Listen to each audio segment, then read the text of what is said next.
There will be when you get there. Oh, I thought I saw one. Was that not meant to be shared? I have a map shared with one person. Oh, it's open on one person, but I preloaded it because it's quite big. It's called sorry. Scorpion Chamber. We are now live. Okay, welcome to session 2 of the Nile Empire Day 1 scenario in the shadow of the pyramids. This time round, Intrepid Storm Knights were a group of otherwise unrelated tourists, experts and locals who had decided to spend a day at the pyramids at Giza. A fateful day when the invasion of Pharaoh Mobius's Nile Empire took place. They were significant distance away when the Maelstrom Bridge landed, so they saw it crush the visitor centre, but were not amongst the crushed. A short defence against some not particularly well flown Nile Empire fighter planes took place. A swift retreat into the supposed safety of a locally recreated crypt network. The taking down of a small troop of Nile Empire so-called shock troopers, who were actually mowed down with various weaponry, and a good number took umbrage at the kids' taunting of them and fled ashamed into the desert. Still, the impact of the bridge and the changing environment brought on by the reality of the Nile was obviously too much for the local area, and you were plunged down into an opening sand chasm, only to find yourselves in total darkness, some depth below the ground, in a tunnel network that was well built, but that was probably not there 30 minutes earlier. Some investigations took place. You could only go in one direction. You saw some hieroglyphics that seemed to talk about scrolls and scorpions more than anything else. Most of the rest appeared to be the sort of idea someone has of hieroglyphics, but without any real meaning. There was a room with a nice mural showing priests and sacrifices and giant scorpions and big temples and scrolls, and 2 levers which you pulled, which opened a door. Some of you went through, and the Kelsey and Lion had to release their levers and get through before the doors reset. And in classic Indiana Jones style, things didn't slow down from that point either, because no sooner had the doors closed and you were in almost pitch darkness apart from the old-fashioned torch that Java is still carrying, you found the tunnel you were in began to fill up with lots of scorpions who were pursuing you through what's essentially a maze. You've tried to keep together as much as you can. Some of you are already out of the maze and to seeing what is beyond, specifically Lion. The rest of you are either alone or in a group of no more than 2 at various points. You have managed to outrun the ongoing tide of scorpions. However, you can still hear it echoing through the tunnels around you, which does mean you're not out of trouble yet. At the moment, Heidi and the kid are the furthest back, but they're in the same place. And Java and Kelsey are almost out of the maze network, but not quite. Kelsey being ahead of Java. So, Kelsey, you've got a bit more trouble with light than anything else. Lion, having already gotten out of the maze, his exit to the maze led to a set of stairs spiralling upwards, which he followed, and a short corridor which opened into a spacious antechamber, well lit by torches, circled by rough-hewn walls, with a high vaulted ceiling. In the centre of the chamber, though, a huge shape shifted, the giant scorpion that you'd seen depicted in the murals below. Built into a brace atop its head was a golden scroll case. Lion, you can see that there are no visible exits from the chamber at ground level, but you can see natural light coming from a narrow shaft at the top of the peaked dome ceiling. You can see you could probably scale your way up there. Various routes appear obvious across the walls and the ceiling, where handholds and what look like steps have been cut into it. But the one thing that you did notice was that when you came into the chamber, the giant, and we're talking 7-8 meters long, scorpion does sort of skitter around to face you. It hasn't moved yet. We are still in combat rounds. The rest of you, as you complete your dramatic skill resolutions, you will join the conflict at that appropriate moment. And we did change scenes, but this is literally it's not really a full scene change. It's an encounter change within the existing scene. So we begin with a new drama card, which is I Shall Triumph. It is still a standard scene. The villains have initiative. The heroes go second. Heidi and the kid, you are both at the point of completing step C of the dramatic skill resolution. And Java and Kelsey, you are both at the completion of step D of the dramatic skill resolution. Lion, you are already in the chamber. So to begin with, the sounds of Scorpion skittering and echoing throughout the maze behind you seems to intensify for a second, but doesn't get any louder. It's still a general background echoing skitter of millions of tiny little arachnid legs out in the background. In the main chamber, well, the wrong thing. Shift to...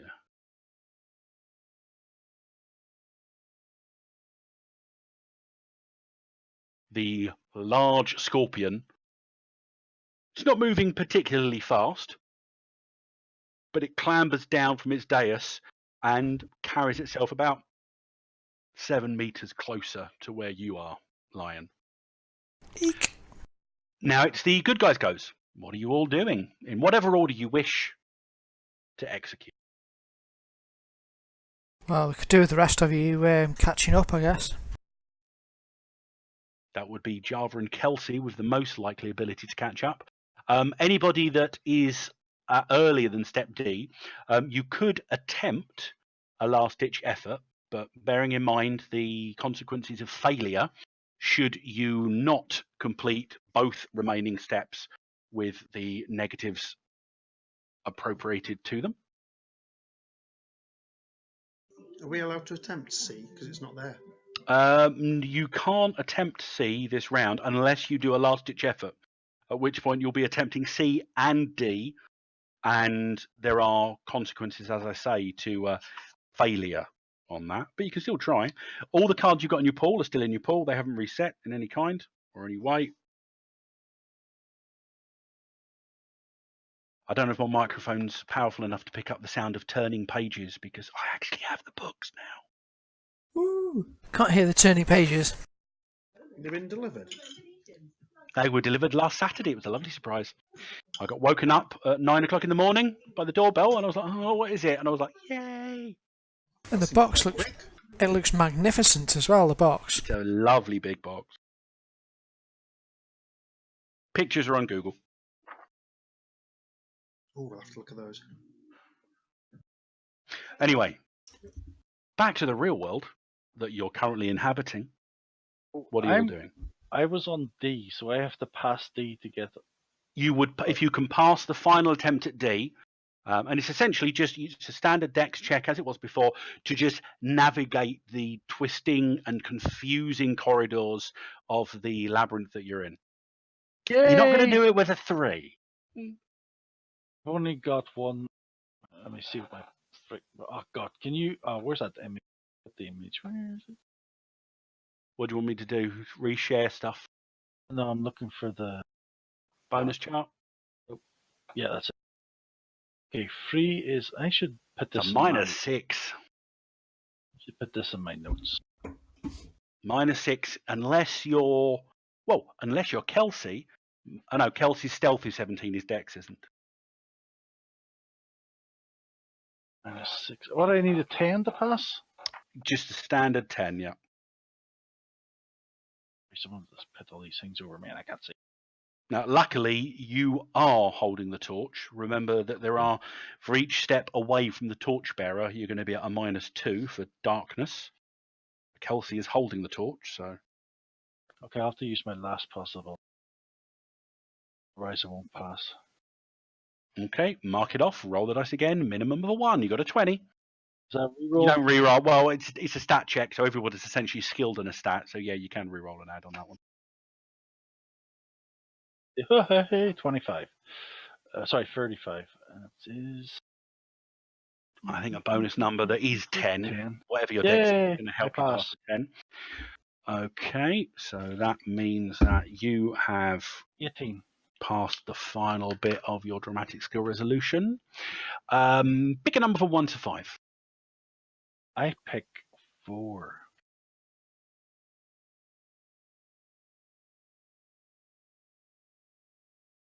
You find yourself running up a relatively steep slope until it opens out into a large chamber, the same one that Lion finds himself in, but you appear to have reached the chamber via a different route. You're coming in through the eastern corridor that you're on the map at. Oh, hang on, that was Java, not Kelsey. Kerry, as you're at step D, do you want to try make your attempt next? Yep. You see Kelsey's light disappearing around a far corner. Ooh. Roll again and add. 28. So your bonus number of 9, I think, again, your dex is already 12, I think. Yeah. 20. Okay. But you managed to put on a burst of speed, but too soon you turn a corner and suddenly Kelsey's light isn't there. But there's enough. You can start seeing a light coming from up ahead. Pick a number from 1 to 5. 5.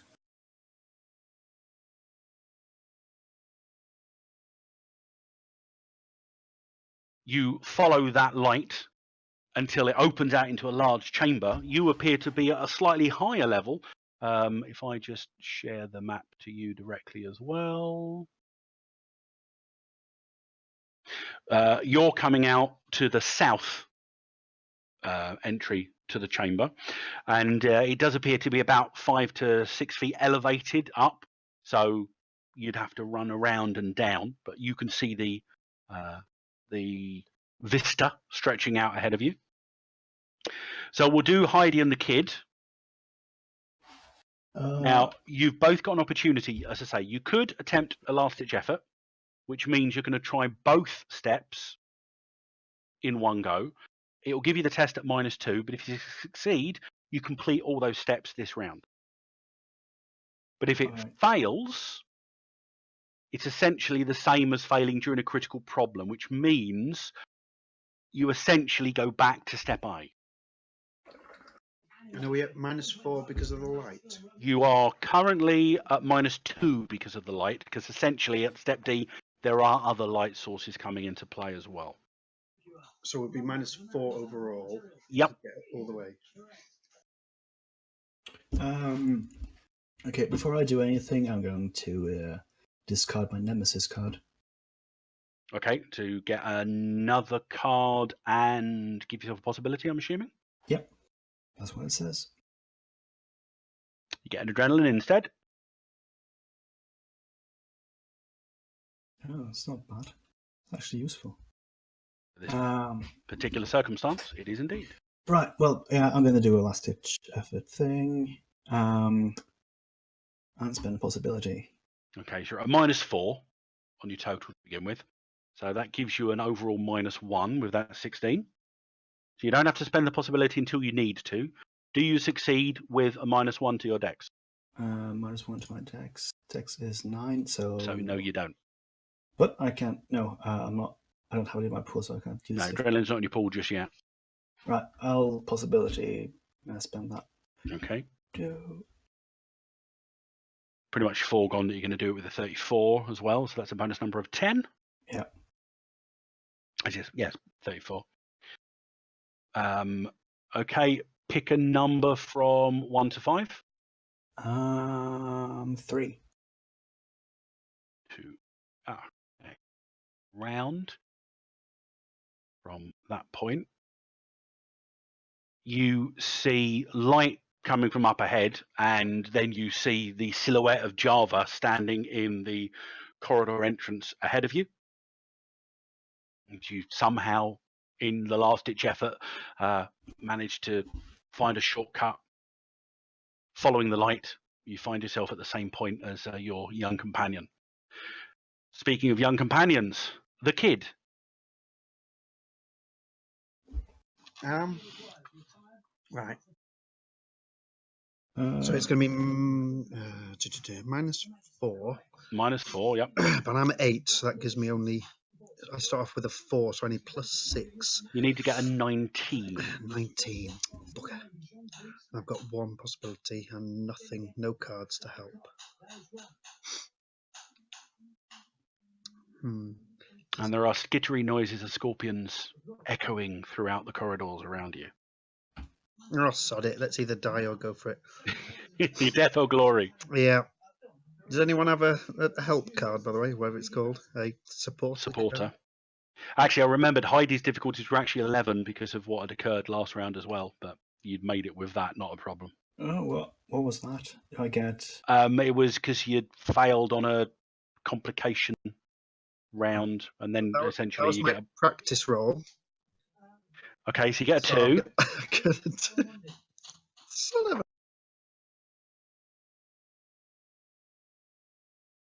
Spend your possibility. Yep, hang on. What's it? Oh, 2 -8. Shit. And you need to get a 17. Oh, I'm screwed. Oh, 16 +3. That gives me Is there a anything 7. If anyone has a anyone supporter can +3, do? Bearing in mind that even at this We point, can I'm going to be swap kind cards. enough to say you could trade cards from your pool into somebody else's if somebody else has a pool card you could use.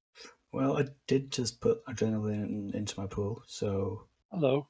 Is no one actually looking at the chat? Oh, there is Well, there one. you go. Supporter 55. Supporter 55. But now, is that enough? Supporter? That gives me, yes, I'm 7. So 16 gives you a 3.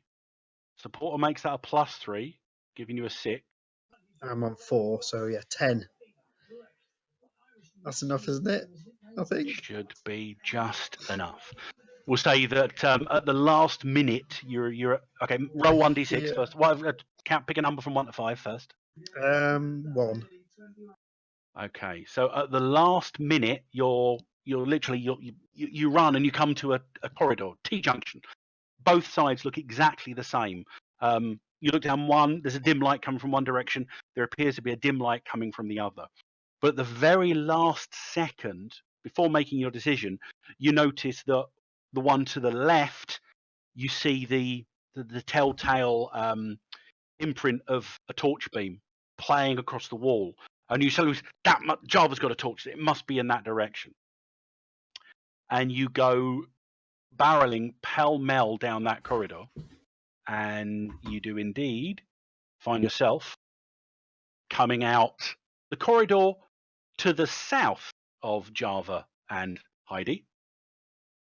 But you find your way out of the maze, out of the labyrinth, nonetheless. Now, Lion, you probably haven't noticed the arrival of anybody because nobody appears to have got here via the same route as you. The labyrinth split you up and brought you all in roughly different directions.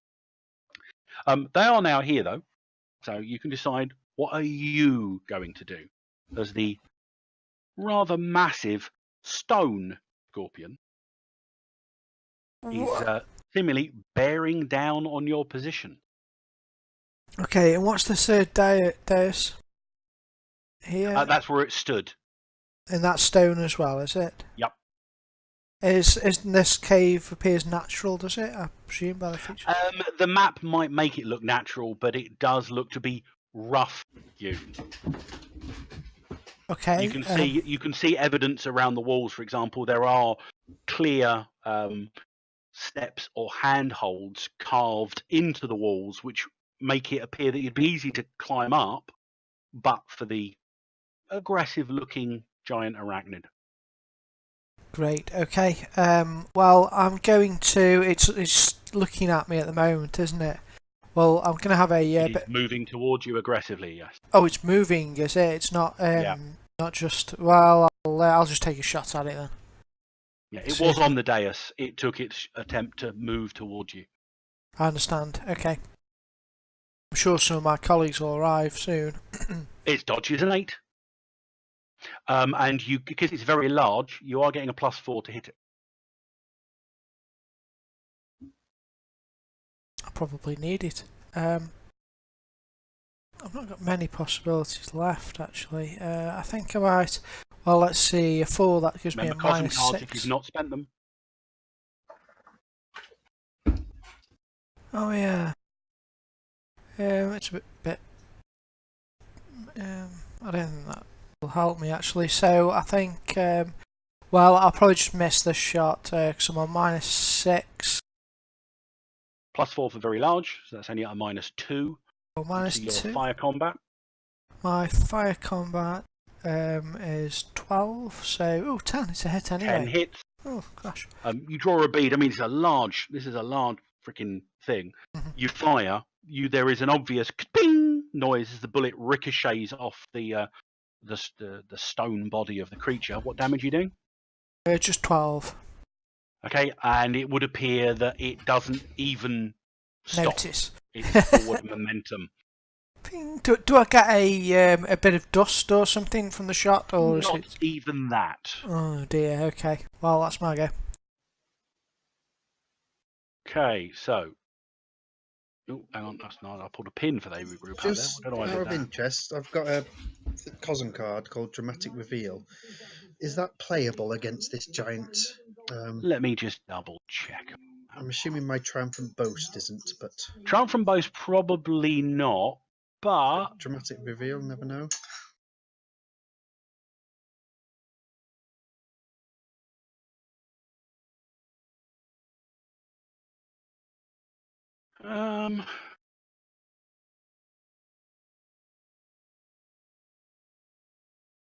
yeah, we could do that. Just off the top of my head, because it's only a one shot. The dramatic reveal at this point, 2 things occur. The kid, you don't know who your parents were. But Cheers, kick me when I'm down, why don't you? in your formative years, you were able to recover from, let's say, the burned remnants of what you were told was your family home, a journal that reputedly was written by your father. Although he was a strange man, he'd never put his name down or any other identifying factors, but you've told yourself from an early age that, yeah, this was my dad's journal. Seemed he was a little bit of an amateur archaeologist in that respect. And it hits you to your core when you recall, and you put it with you quickly drag it out, and one of the few bits, there's a sketch, and your father sketched out not the scorpion, but the structure of the scroll case that is mounted on the scorpion's head. And there was some handwritten notes that was something along the lines of key to escape. What it meant up until now, you had no idea, but you're pretty certain now, if this is something to do with that scroll case, you need to get it. The only problem with this is you convince yourself that this diary, if that's what it was just a complete make-believe. So your worldview and your decision-making process has been a bit kicked in the nuts, so to say. So yeah, you're suffering a -4 penalty to all tests when acting against the scorpion, despite the fact you are certain that scroll contains the key to you getting out of it. Have 2 possibilities. Thank you. Whew, needed them. Plus, your father knew about this thing, if indeed the author of that was your father. Yeah. Standard scene. Approved actions are taunt. You can now ignore the dramatic resolutions. You go first. The villains, however, are inspired. I will try to taunt. because I want to. I need to AFK for a second or two after this. Yes, I did it! Wow, yay! You're the cheer. What did you do? Nothing. I'm trying to work out what taunt is. It's charisma. It's on charisma. God, that's so bad. I failed. Can I try to taunt as well? You can, but you're at -4. I am, but I can't do anything else. Oh, hang on. Who picked up the dodge. gun? That was Java, wasn't it? I got a sling. That's what I got. Yeah. Somebody had picked up an SMG from upstairs, an Yeah, LMG Yes, from somebody upstairs. did. Well, Yeah. I got a Screwmiser MP40. Yeah, which is basically a light machine gun. Oh, I needed more cards. That's why I tried to taunt in the field. Yeah, sure. You can still move. Field is shooting as well. So the scale on the map is at 1 square, not the big squares on the map, the little squares on the overlay. 1 square is a meter. So you can move up to your move in squares. I'll let him move too. That's me done. Back soon. Okay. The kid, are you attempting a taunt? I might as well try. If that's okay, I'll fail because I'm rolling well. But hey. Yep, I will attempt to taunt this stone. Okay. Giant stone scorpion. Yes. It's made of limestone for any of you with mineralogical or geological information. One add-in scholar is going to be enough to tell you it's made of limestone.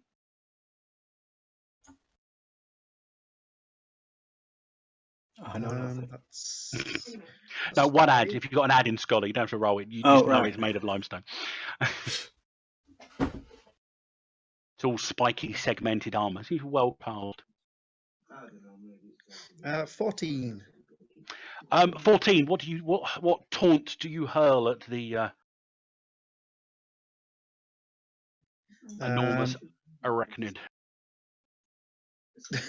Call that a stinger, and I'll fire a slingshot at it.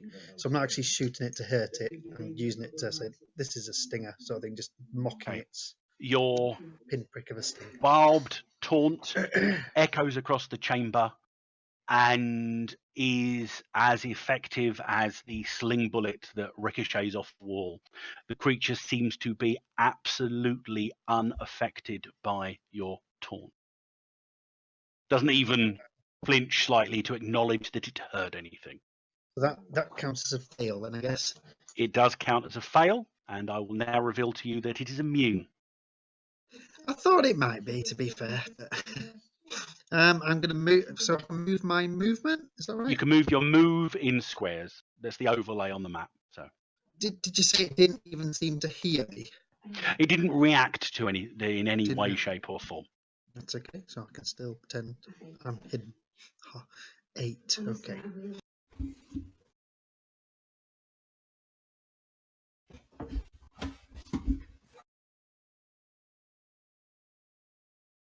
Who's going after the kid? Heidi or Kelsey? Yeah, I might as well. I'm going to move Miss Vogler. towards the.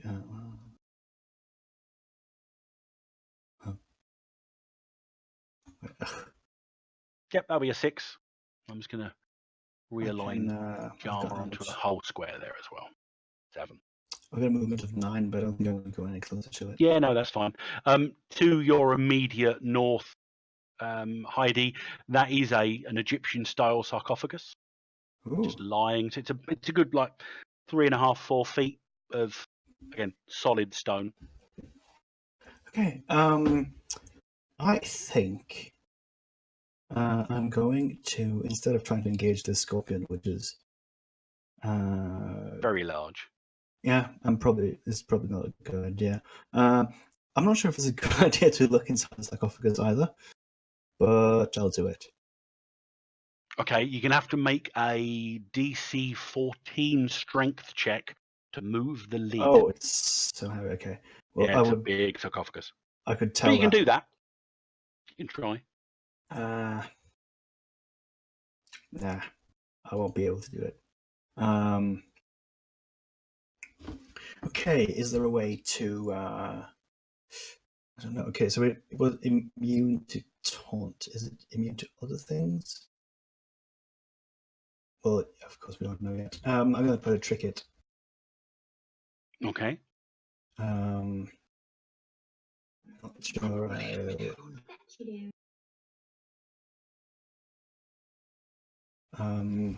In the interests of full clarity, I can tell you it is not immune to trick. Good. Ooh. I can't really explain why its mindless special ability makes it immune to taunt, but not immune to trick. We can only assume that trick involves some kind of visual rather than just, I'm going to make you embarrassed, that sort of thing. Are you creating some kind of threatening situation to distract it? Yes. I don't know. Do I know of like some sort of I thought I'd try to make like a very loud noise, maybe it would like echo through the chamber. I don't know. That's a possibility. You can do that. You can throw something at it. You can make the creature think that you're one of its natural enemies, the giant Egyptian mason bird, which is the natural enemy of the giant stone scorpion. I don't know. Yeah, I might pretend to be a bird. Yeah. Yeah. I'll just I'll just let out a scream to see if I can disorient. Yeah, it. you're going to make an offending noise or something. Yeah. 15. That's +2. What do you want to occur on the player's call if you get enough on this one? Do you want it to distract it and bring its attention toward you, or are you throwing or attempting to throw your voice in such a way that it thinks the threat's coming from a different area of the chamber? Well, if I could do something to well, I mean, I wouldn't know that, or well, at least my character wouldn't know the thing with the scroll. If I could do something to make it more obtainable. Sure. So you're going to try and confuse it and make it move into some kind of position that makes the scroll more easily grabbed. Sure. Yeah. So your bonus number of 2 onto your trick is? Trick is that would be 16. Okay. So you yell at the thing. What it does do is it does confuse it. And it grows larger now. No, that was me using the control, not the shift. What it basically does is it turns towards the noise and gets into a defensive, threatening pose. And what this basically does is it spreads its legs, bring its main body down low, but the sting is now poised to strike. But that does mean that its head is much closer to the ground, which means the scroll is much closer to the ground. Ooh. In this, until the creature's next go, i.e. not its go, but okay, until the end of your next go for the heroes, let's say, any attempts to grab the scroll are going to be at a +2. In the meantime, do you want to make it stymied and vulnerable, very stymied, or very vulnerable? Ooh. What do you guys reckon? Can we even have this thing? I have it so it's less likely to hit us. Yeah, I I'll think make at the it moment. stymied. Very stymied. Gotcha. After Heidi, we have Lion, Kelsey. The kid's already done something this round, hasn't he? Right, taunting. Yep. Or technically no, but yeah. Yeah, you tried taunting. Sure. Lion, it's turned away from you. You heard the noise that made it turn. That was an obviously human voice. While you haven't got line of sight to them at the moment, you're now pretty certain that your companions have entered the chamber, albeit from different directions. So yourself or Kelsey, what are you doing? Kelsey will try and sneak around behind it while it has its attention on the others. Okay, because of your superlative stealth, I'm going to enable you to actually do a running stealth. So you can move 3 times your dex in meters. You're going to be at a -4 to stealth, though, because A, you're trying to stealth and move, and you're running. So decide where you want to move first, and position yourself on the map. I think you got like a 33 run in that case if your dex is 11. No, is your dex 11 or 12? 12. So you've got a 36. So even if you were there, that'd be 1, 2, 3, 4, 5. Actually, let's do them. It does the same thing, which it's pretending to be 5 feet steps at the moment. 36 times 5 would be 180. Yeah, so you're well within range of getting to it. Yeah, I rolled a 12. My stealth is 17. So that's a bonus number of 0. So you're getting -4 off of your 17. You're going to 13. Its find is, well, as far as you're aware, it's not seen you yet. And you can get to sort of that position behind it, should you wish. Or if you want to, That's perfect. you could even get to sort of like that position. Well, I just need to be in a next turn range of moving up to it. So, Mr. Toby Jones, to the images, is at that position. Lion, what are you doing?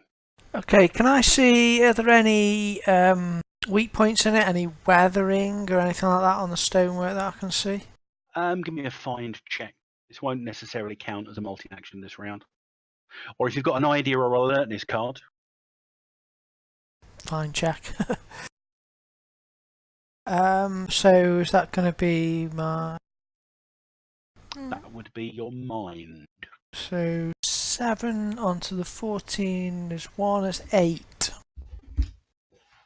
From the position you're at, this thing appears to be carved from limestone. While it's not solid limestone, the bits appear to be very well jointed and cantilevered around one another. From your vantage point, you are not seeing any obvious weaknesses. Okay. You probably have to move forward a little bit, like one move to be able to see that. You can still move the remainder of your dex if you wish, which gives you a move, I think, of... You can move another 8 squares if you wish. Well, I was kind of... No, I think because you're so large, I'm going to try and aim. Because that'll give me a further bonus, won't it? It will indeed, yeah. So I'll sort of brace myself against this rock here I'm standing next to, and sort of use that to steady my arm and slow my breathing and take time to aim. That's me done. Okay, on its go, it's going to have a little attempt of a find to see if it can actively spot Kelsey. No, which means it remains in its defensive position with this mighty limestone stinger a good sort of 4 or 5 meters above the ground, poised to strike. You get the impression that this could probably... The reach of this thing's stinger, it could hit like 2 meters further away if it needed to, relatively easily. So, anybody that did anything in that round, don't forget you can play a card from your hand into your pool. If you haven't already, don't forget to do so. I just did it. I forgot to do it. And you give up ground. All right, let's go home. Which is a wonderfully Indiana Jones picture. I love it. That character is the Core Earth treasure hunter, and she's from India. And yes, she's running away from a rolling boulder. Standard scene still. Approved actions this round are defend. Villains go first. It does appear to have shaken off the effect of the stymie because it goes at the end of its next go. So it had an impact, but only last round. And it is now going to move towards the source of the sound and attempt to strike if it can get there in time. So I'm just going to... No, that didn't do it. Put it back there. Kill whoever that guy was, not me. Field. This thing doesn't give... Why isn't my thing giving distance? Oh, it is. It's putting it at the other end. Right. So let's put it back where it was.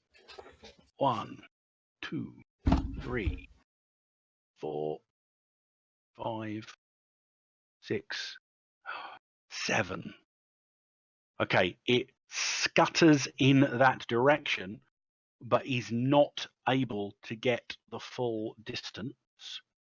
So it's actually going to convert it into a run because it wants to get the full distance. So it can move the last bit. However, that's a multi-action penalty, so it's giving a -2 on its attack. And is attempting to strike at Heidi, the source of the noise. No. Okay, 3 is a bonus number of -6. Additional -2 onto that is a -8. Onto its unarmed combat of 10. I believe a 2 does not beat your defensive total, correct? No. Well done. You have successfully defended. Haha. What does that Have a count drama as? card. Oh, okay. So it counts as defending even if I didn't. Yeah, just doing an active defense simply means you're harder to hit. But if you just successfully defend, you will get a card. Oh, right. Nice. Of course, if you choose to actively defend and then it doesn't go to hit you, you don't get a card because you didn't actually defend.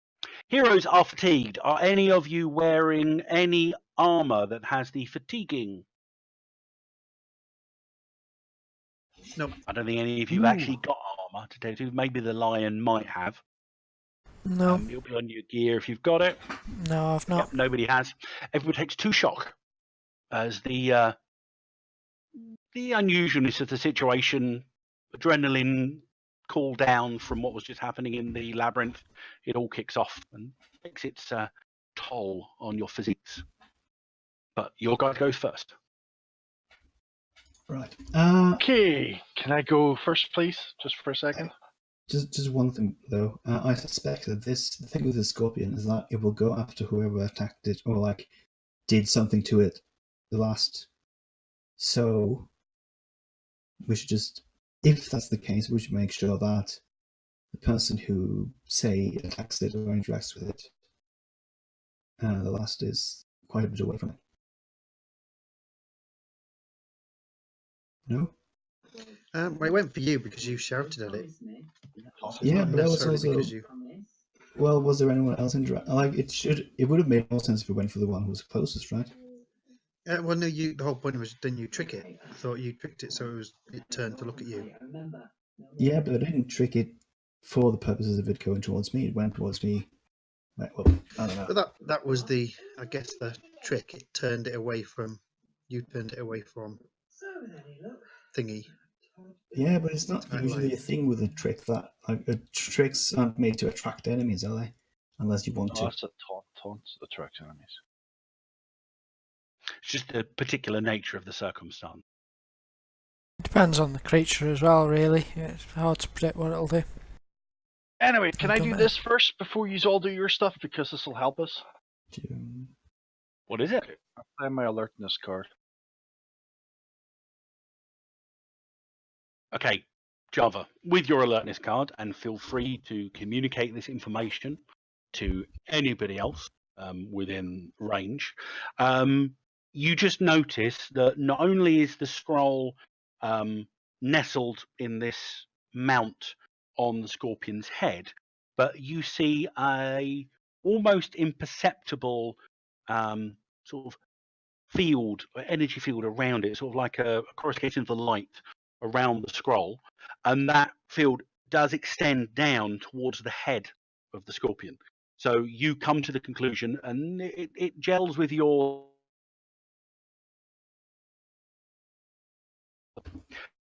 and that it is likely that if you were to separate the scorpion from the scroll, that is the key to defeat. You are almost certain of that.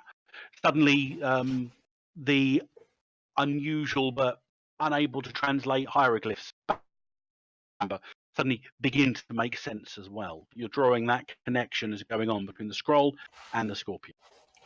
But we need, do we need the scroll to get out of here somehow? That you don't know.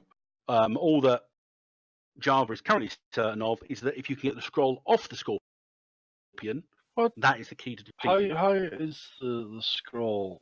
Is it held in something? Is it like Basically, if you imagine Just a force of giant, magic floating. imagine a giant limestone scorpion, if you will. But there is a brace atop its head. So obviously, scorpions don't normally have braces atop the head, but there's a brace, and the scroll is relatively firmly. Doesn't look like it's sealed in, but it's firmly held within that brace, firm enough that as things moving, the scroll isn't moving around. Well, is it when you say a brace? Is it like a thin brace that a bullet could crack, or is it a Potentially. big thick one? It's a Lots of small shots to target. break it. It's a small target, so you could break it with a bullet, but it'd be hard to hit. But likewise, looking at the scroll appears to be made of papyrus, so it's not a rigid scroll. So you could almost grab and just pull the scroll out of the brace, because both ends of the scroll would bend and both ends would. But yeah, attacking the brace is another method. I will do attacking the brace. Okay, this is essentially going to be a cold shot to a very small item, so it's -6. I can always hope for it. I don't have But possibilities. so It's here we not go. going to take any additional damage because it's not a vital area. Is Java telling us that about the? Yes. Okay. So he said. So as much as she can fit into a short 6-second. The scroll's the key. Get the scroll off the scorpion. I think that's what will defeat it. None of the other bits about, the brace looks like this, but you can draw your own conclusions when you're looking at it. So that's an overall -5 so far. Give us a second. Don't call out numbers when I'm adding. You are getting What? a +4 to hit. Oh no, you're not, because you're not aiming at the scorpion. You're aiming at the brace. Where was I? Damn it! I'm going You to had a stop you, John. 14. I'm going to stop you. I had it all added, and then you just shouted numbers out at me. I gotta go again. 8. Stop it. 10, 10, 10, 10, You're all doing 11, it. 11, 11. We'll use cards. I'm 11 minus how many? 4? 6? -6. So you're at a 5. 5. Need more. Have you got a possibility? No? I'll give you one. Give me a possibility? How do you give me a Yep. possibility? That's one my ability I can give people possibilities. Okay. He I does. just haven't had possibilities up to this point. And this will is the use second possibility. character he's had that ability. Last time I had Oh my loads of God, possibilities, but I was dying. Oh no, can you revolt? Yeah. Fire. Cool. That's a 32. Now, you can always reroll 10s. It's only the 20 you don't reroll if you fail. 32, which is 10 minus 6 is 4. 4, my skill is, God almighty, 10, 14. Oh, Okay. wait a minute. I'm going to add an action card to make it 17. I think I'll be good Well, enough, it's wouldn't dodge. Dodge is an 8, so you need an 18 to get an outstanding success. So you're 1 point off. So don't spend your card because you've got enough to get. It's not going to give you any tangible benefit. Okay. Okay. So you got enough to get a bonus dice of damage. So you'll be doing the gun's damage plus 1 bonus die. I just need to open the gun to see what damage. Gun does 13 damage and an extra die. Now you are firing at stone, so it's still going to get its normal toughness. 16 damage. Okay, you aim, you shoot. The bullet flies true. You hit the section of the stone brace. If you were close, you could see an imperceptible crack, but it would seem that the velocity or the impact of the bullet, you probably, if you'd aimed a little lower, you would have hit it square on, but you sort of hit it at the top of the curve and it glanced off. Can I ask you a question? You still had some impact, Before you go on, not enough to break it free. this gun shoots in short bursts. Does it shoot also in one shot? I think short burst is you can either do one shot or short burst. Okay, we'll do the one shot because I didn't know about the short burst. So Yeah, no worries. I was just making sure it didn't just do short burst and didn't do one shots. Some guns are like that. Yeah, essentially, unless it says otherwise, short burst can be fired single shot. A long burst can also fire short burst or single shot. It's only really the weapons like the huge gun on the back of the tank that have to fire in fully automatic mode. No choice. Okay, so it was true. You hit, but it glanced off. Wasn't enough. You think that's still a valid tactic, but you are firing at something that's stone still. Yeah. But good try. So, this thing is stone. I've got a lightning gun. You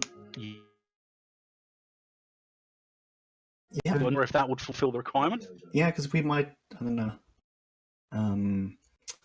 Yeah, because I imagine that.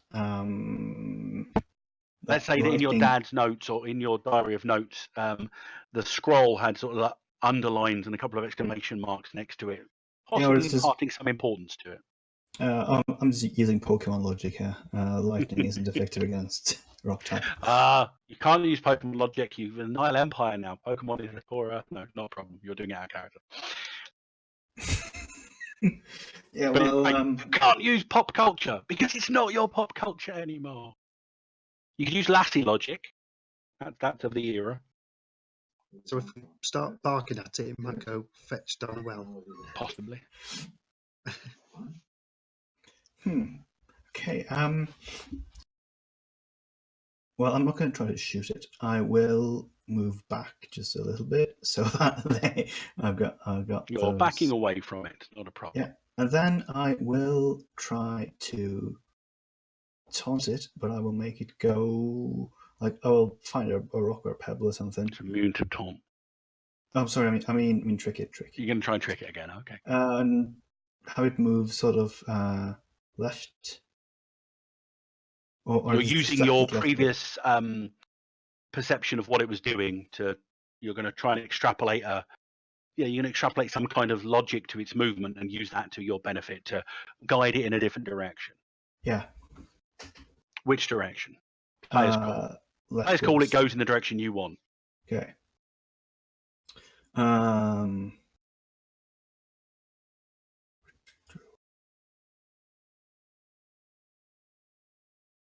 13. That's a bonus number of 1. So we're still at 15. Okay, not enough for players. Either stymied and vulnerable, or very stymied. You're going to stick with very stymied? Yeah. No, wait. I'll make it. Well, is anyone going to try to get the scroll? Yeah, but remember, very vulnerable reduces target numbers across the board, not just for attack. Yeah, but just for attacks, did you say? No, not just for attacks. Not just it's very vulnerable. It's very vulnerable to maneuver, very vulnerable to anything that has a target number against it. The difficulty will be reduced by 4. Yeah, but I mean, if anyone is planning to actually target it for something, like. Well, 3 more people have their goes, so it's up to them to give you advice. If nobody else is, I'll try and jump on it and get the thing then. All right, I'll make it vulnerable Singing, then. dun, dun, dun, dun, dun, dun. Okay, Kelsey, the kid, or Lion. Kelsey, the kid, you heard Java say what she said about the scroll, but you already knew about that.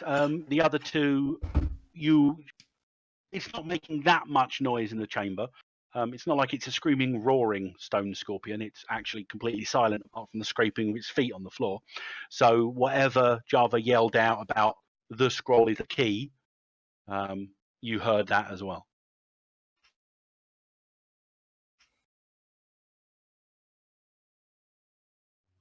Are you planning something, Kelsey? I was going to do what you were going to do. Trying to steal. Your dexterity is a lot higher than mine, so you can go for it. And Yeah, you're also not suffering an additional -4 like he is. Oh crap! I forgot about that. I'll go. Definitely go.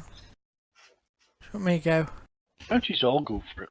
One of you. Is there anything I I'll can do to help Kelsey before he tries? Because I know he's been very stymied. If you had a support card, you could use that. Not much you can do skills-wise. You can't really assist him on a maneuver in this particular instance. It's not really a circumstance you can cooperate. Right. in. Okay. Go on and go for it, lion. What's Lion Okay. doing? Well, I was you aiming have the last gun again? time. I'm going You were to, indeed. seeing the others targeting the scrolly thing, I'm going to try and shoot it. Shoot the scroll or shoot the thing holding the scroll? Shoot the thing holding the scroll. Okay, not a problem. Okay, so it is a difficult shot. It's -6 for the space, but you're getting a +4 for aim, and essentially it's very vulnerable, so it's getting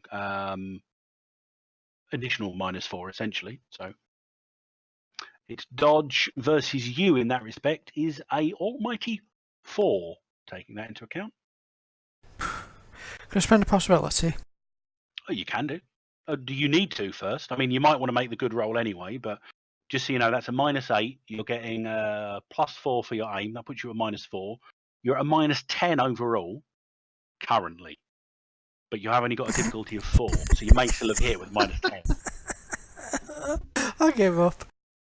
Well, that's a 10 for that, so you're on a 12. Okay, a 12, so it's 0. That's a 0. So +4 for your aim, that gives you a +4. -6 for the difficulty of the shot. You're an aggregate -2, but your difficulties are only 4s. Okay, well, I've got a 10 on my fire combat then with -2. Okay, so you still got a good shot, so you got a bonus die of damage. You do hit. Let's see if your bullet is enough to deal with the stone. Have I done anything to mean I can move a card over to my hand? I don't think I have. You should have had one last round, yes. And you don't have to do anything. You just have to be in the round, and at the end of your go, you can always move a card across. Let's play that then. So you're playing that from last round, not a problem. Roll another bonus die for damage. So you got 2 bonus die now. I suck. What are your perks? I can't remember what your perks are. Relentless and vengeful. I can't remember what they do. Relentless is the one where I can spend shock to have more goes. I think I can spend a shock and have another turn. Vengeful is. Well, it hasn't wounded you yet. I know that's what vengeful does. I'll double check. Makes me no, cross. relentless is on all out attacks. Vengeful, you're up if you take a wound from something. So 4 points onto the damage. What's that give you? 16. Okay. Again, you're on target, but it seems that the brace that's holding the scroll, it's solid stone, essentially. So your bullet hit, but ricochets off without dislodging the scroll to any large degree, unfortunately. Bugger. Well, that's me done. I'll shoot it as well then before Kelsey grabs it. Okay. But I've got a sling, so I'm firing a rock. Okay. Can I try and hit the papyrus to like dislodge it slightly or something, or rather than the brace? You could. You don't know how resilient the papyrus is, but you can go ahead and try. Oh. You're worrying me. Yeah, I know. Damn you. It's like I'm gonna, if I destroy it, it merges it with You're firing schoolchild wrought weaponry at ancient Egyptian scroll street. I'm using ancient Egyptian weaponry against an ancient Egyptian papyrus. It's all good. Nothing can go wrong. They never said Egyptology was an exact science, did they? Nothing can go wrong, surely. Or my other tactic was to be the fall guy, the idiot that runs in front of the big baddie, gets killed. But it's up to you what you want to do. Just about gives the hero a chance to distract it for the hero to do its thing. Sorry, I'm going to try and throw it. I'm going to miss because I'm -4 anyway, aren't I? Versus that doubt in your very existence has taken root in the core of your being. Because it's small target, so it'll be -4 again. The scroll's the scroll's a bit bigger than the braces that are holding it, so it's a -4. Has it got any eyes, this thing, then? Rather than he has eyes made of limestone. Oh, damn it. can I? There doesn't happen to be just a diamond lying around it, so a bit harder than limestone. It's just stone. Well, you've got a stone you picked up earlier on. You've got no idea what the local stonework is. This is made of limestone. You don't know if the chamber is. Right, now I'll go for papyrus. I said I was doing that. I'm going to miss Okay. wildly. So you're at a -8 overall currently. So that puts you at a -7 -7. There we go. onto I'm not your going to use the possibility on this. missile weapons. So I'm at 1. +4 for it being, I know, because of the size, it's not very large. Yes, your sling bullet goes wide, quite considerably. Are you moving at all? I'm kind of relieved it did. What's the easiest way onto this scorpion? Right its head or right its back? Probably, I mean, it's going to be difficult. You'd have to take an action to do a successful maneuver onto its back, really. I'm just thinking for Kelsey, so if I can try and... Easiest probably be into from one of the sides, because you aren't having to compete with either a stinger or mandibles or claws.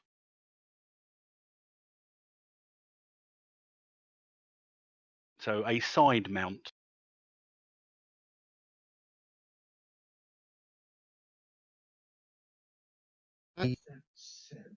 sarcophagus. Yeah, it's only 3.5 feet. So if you take an additional meter of movement, you can get onto it without much problem.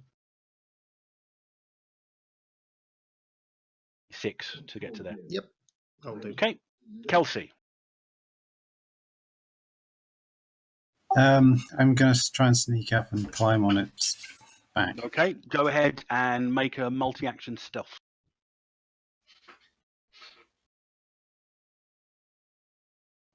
Crap. Right, can I spend the possibility? Of course you can.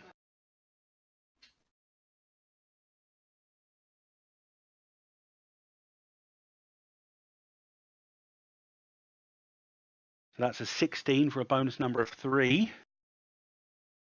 So that'd be 20 minus the multi-action.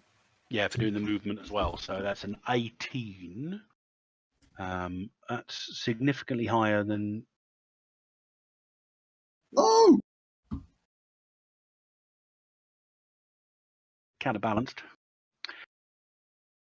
Yeah, it doesn't know you're there.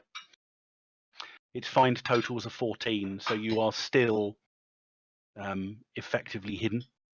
Whereabouts are you moving up onto it? Well, my Or goal is moving the towards scroll, it? so Okay, so round about there. yeah, I want to You climb. are- Okay, well, if you want to climb up, we can say you're currently stood astride the back leg. Somehow, it's probably going to spot you now you're on it, but that won't be until next round. But you are currently in the unenviable position of being astride the probably a good 6-inch wide leg of this thing, with it not seeing you yet. Can you grab the scroll from there? Not this round, but you're on there this round. You need to move onto its body and up its body in order to grab the scroll, but you should be able to do that relatively easily next go. Yeah. Relatively easily. Well, you are trying to outflank by being on its back. First, yay! Heroes go first, villains go second.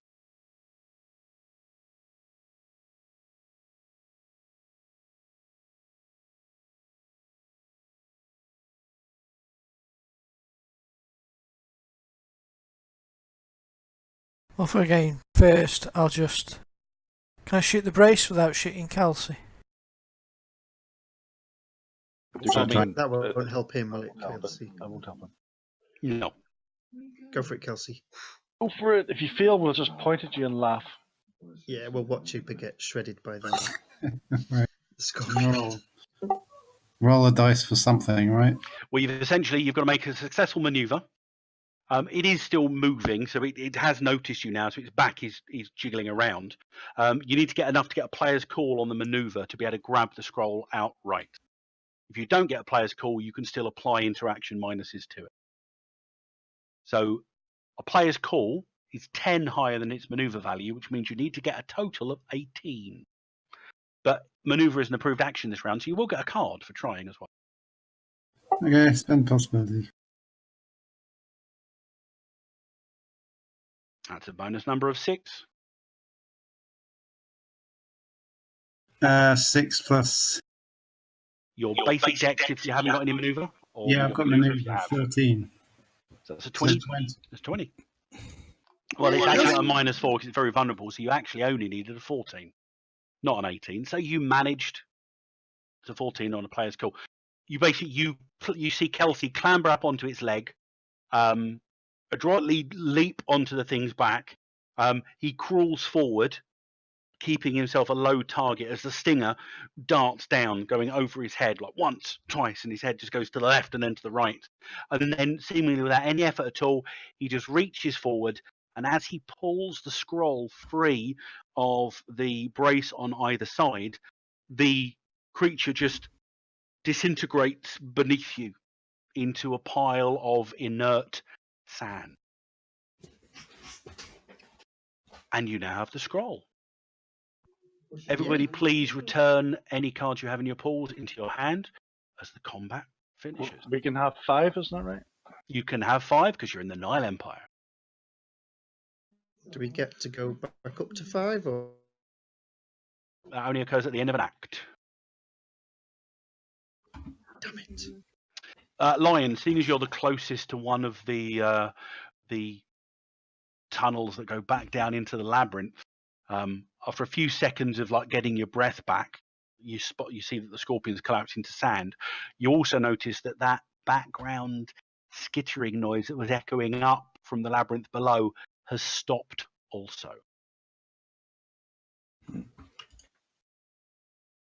As an engineer, am I, End of an act. and someone who has transformed, am I even slightly surprised that this thing was seemingly animated by magic? It's intriguing. You honestly cannot understand how, but yes, you seemingly are more accepting of things like this. It doesn't offend your scientific sensibilities as much as you thought it would have this morning. I mean, your gun's doing things you didn't think it should do this morning. In fact, where did it come from? You still don't know. You weren't carrying a gun this morning. It was only like an hour or so ago when you said, "Oh, it's a gun. I know exactly how it works. If I twiddle that, it becomes a wide beam." How does that work? I don't know. It's defying various laws of thermodynamics. Yep. Kelsey stands there, triumphantly holding. Have a possibility, Kelsey. Aww. We got into the swing of the cosm.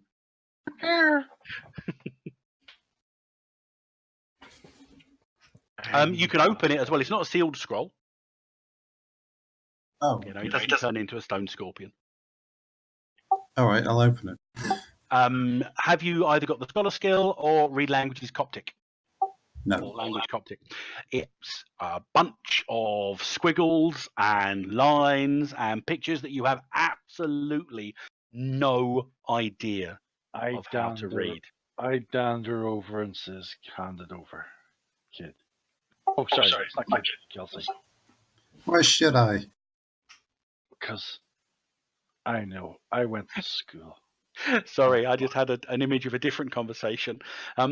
Because our country's had enough of Western infidels just coming in and stealing all of our treasures.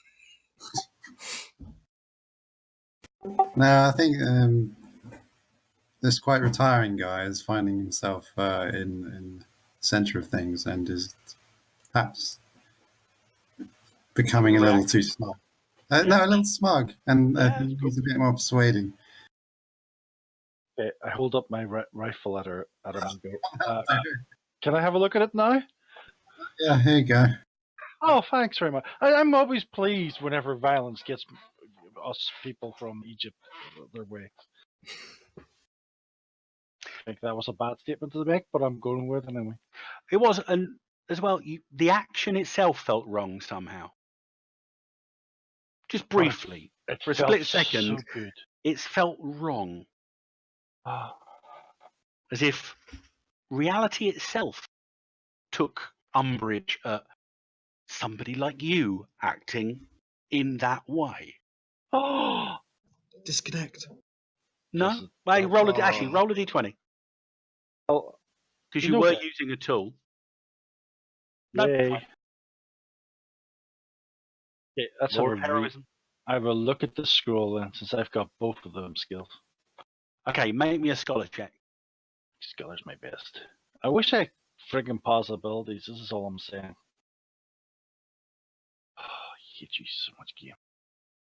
It gives me -2, and I have got scholar 1. No, it's -2 is mixed 1, and that goes off mind. That makes 11. 11. Good result. The first thing you know, or the first thing you manage to determine from looking at this, like the first person that glimpsed at the Rosetta Stone, you know there is a wealth of information available in this scroll. But without weeks of work, you don't think you can decipher it. You get some rough ideas that this is probably some means to find the location of other artifacts and tombs.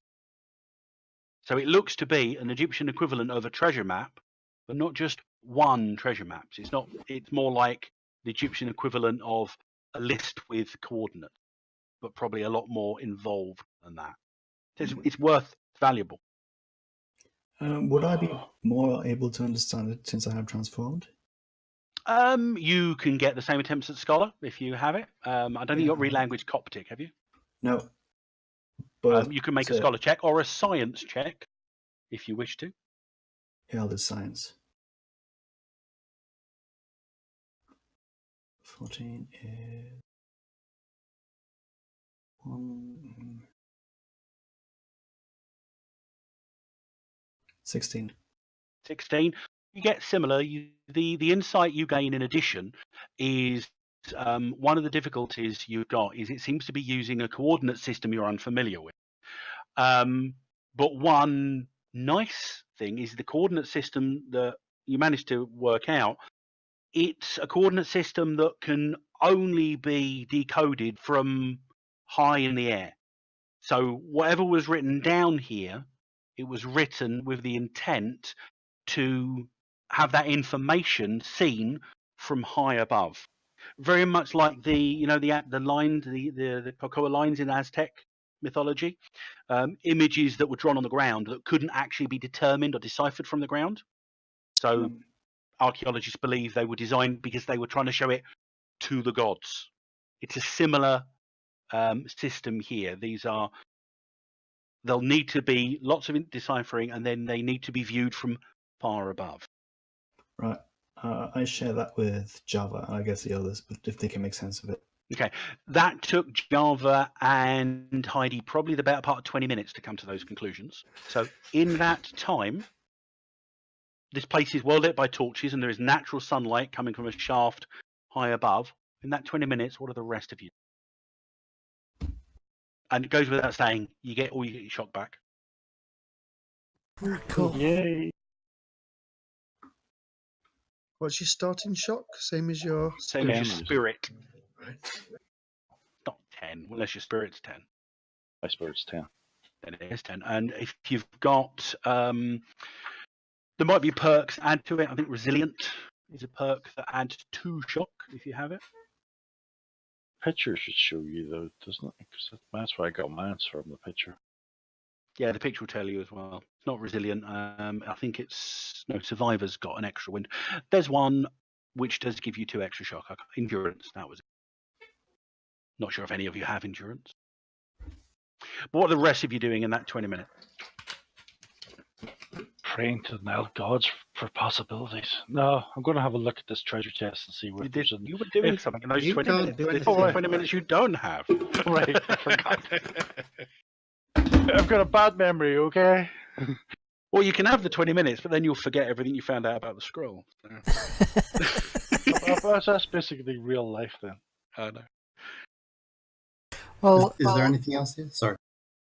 Well, there's bits and pieces of. There's a sarcophagus. There appears to be what looks like the remnants of some kind of archaeological camp around the corner to the sarcophagus. There's a discarded, fully wrapped mummy lying on the floor to the west. There's the dais in the middle, and as I said, the walls are rough carved, and you can see various handholds, and in some places, literally steps carved into the walls as they go up.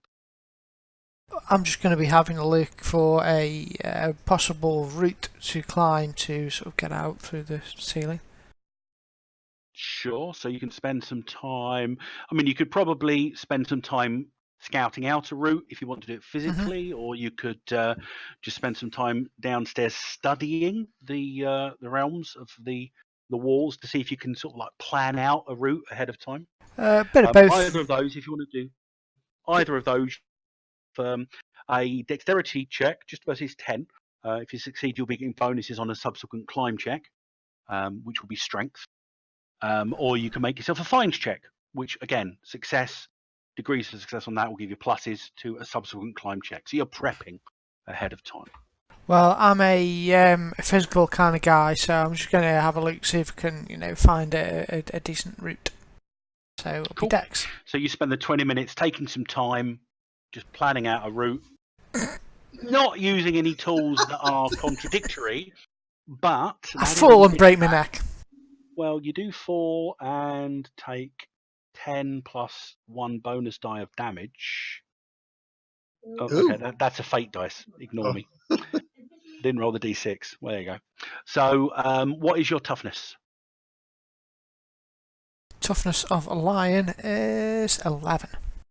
You take 2 shock, as luckily, despite your mishap, it's only you only like tumble from about a 10-foot height. But what's essentially happening, you look and go, that looks like a very stable handhold. Grab, comes out in your hand, and you've now got one hand on the wall, one hand with a 12-pound rock in it, which sort of pulls you back off the wall, and that's when you tumble back down. Yeah, there you can go. have another attempt, but I took the one. first attempt didn't go particularly well. I took one for the team there because we'd gone that way and someone else might have put their hand in there. So there you go. See, that's what I'm doing it for. Cool. The kid and Kelsey, it didn't take you 20 minutes. You can have another attempt. What are the kid and Kelsey doing while that's occurring? Laughing, Hey! pointing at Lion. I'll have a search of if there's any like hidden nooks, crannies that treasures have been Egypt. Okay. Give me a find check. That's a bonus of 0. What'd you get? Oh, Find is off of mind. You search around.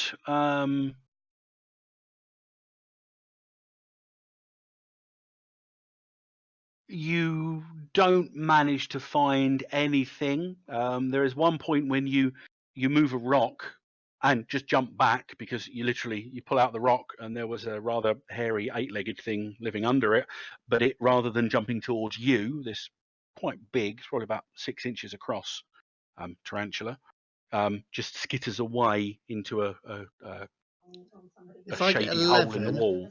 is it worth me playing a card to get 11 on the score? No. Okay. I won't. What's Kelsey attempting or doing? He's also going to dexterously try and work out a route out. Okay. It sounds like Sam agrees. Show off. Roll again and add, because it's off of your basic dex. That's a 34. That's a 10 onto your dex of 12. That's a 22, which is enough for an outstanding success. You're not entirely sure that some of the bits you just traversed are traversable by others, but as you're going, you scramble up the wall, a bit like a spider monkey. Any of you watching see him doing this very skillfully without much effort at all. In the course of about 8 or 9 minutes, he's almost all the way to the top. But as I say, there appear to be a couple of bits where he seems to reach out and then just launches himself off with one hand, just grabs on with the other, and then proceeds to manhandle himself up. And about 15 minutes later, You are all the way at the top of the shaft. There appears to be a narrow ledge running around the top where you can rest.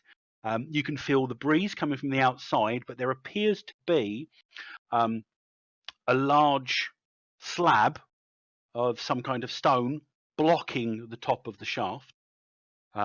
You test your shoulder against it. You might be able to shift that on your own, but more assistance could help.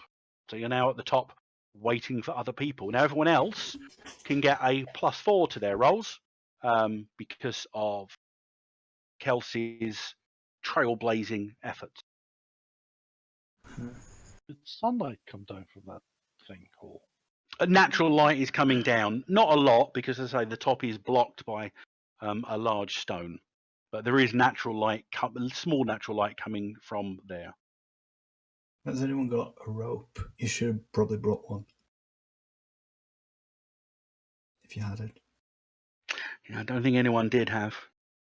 It's not generally the sort of equipment that you would carry with you on a sightseeing visit to the pyramids, because they frown on people climbing up on the pyramids. Yeah, 20 minutes are over.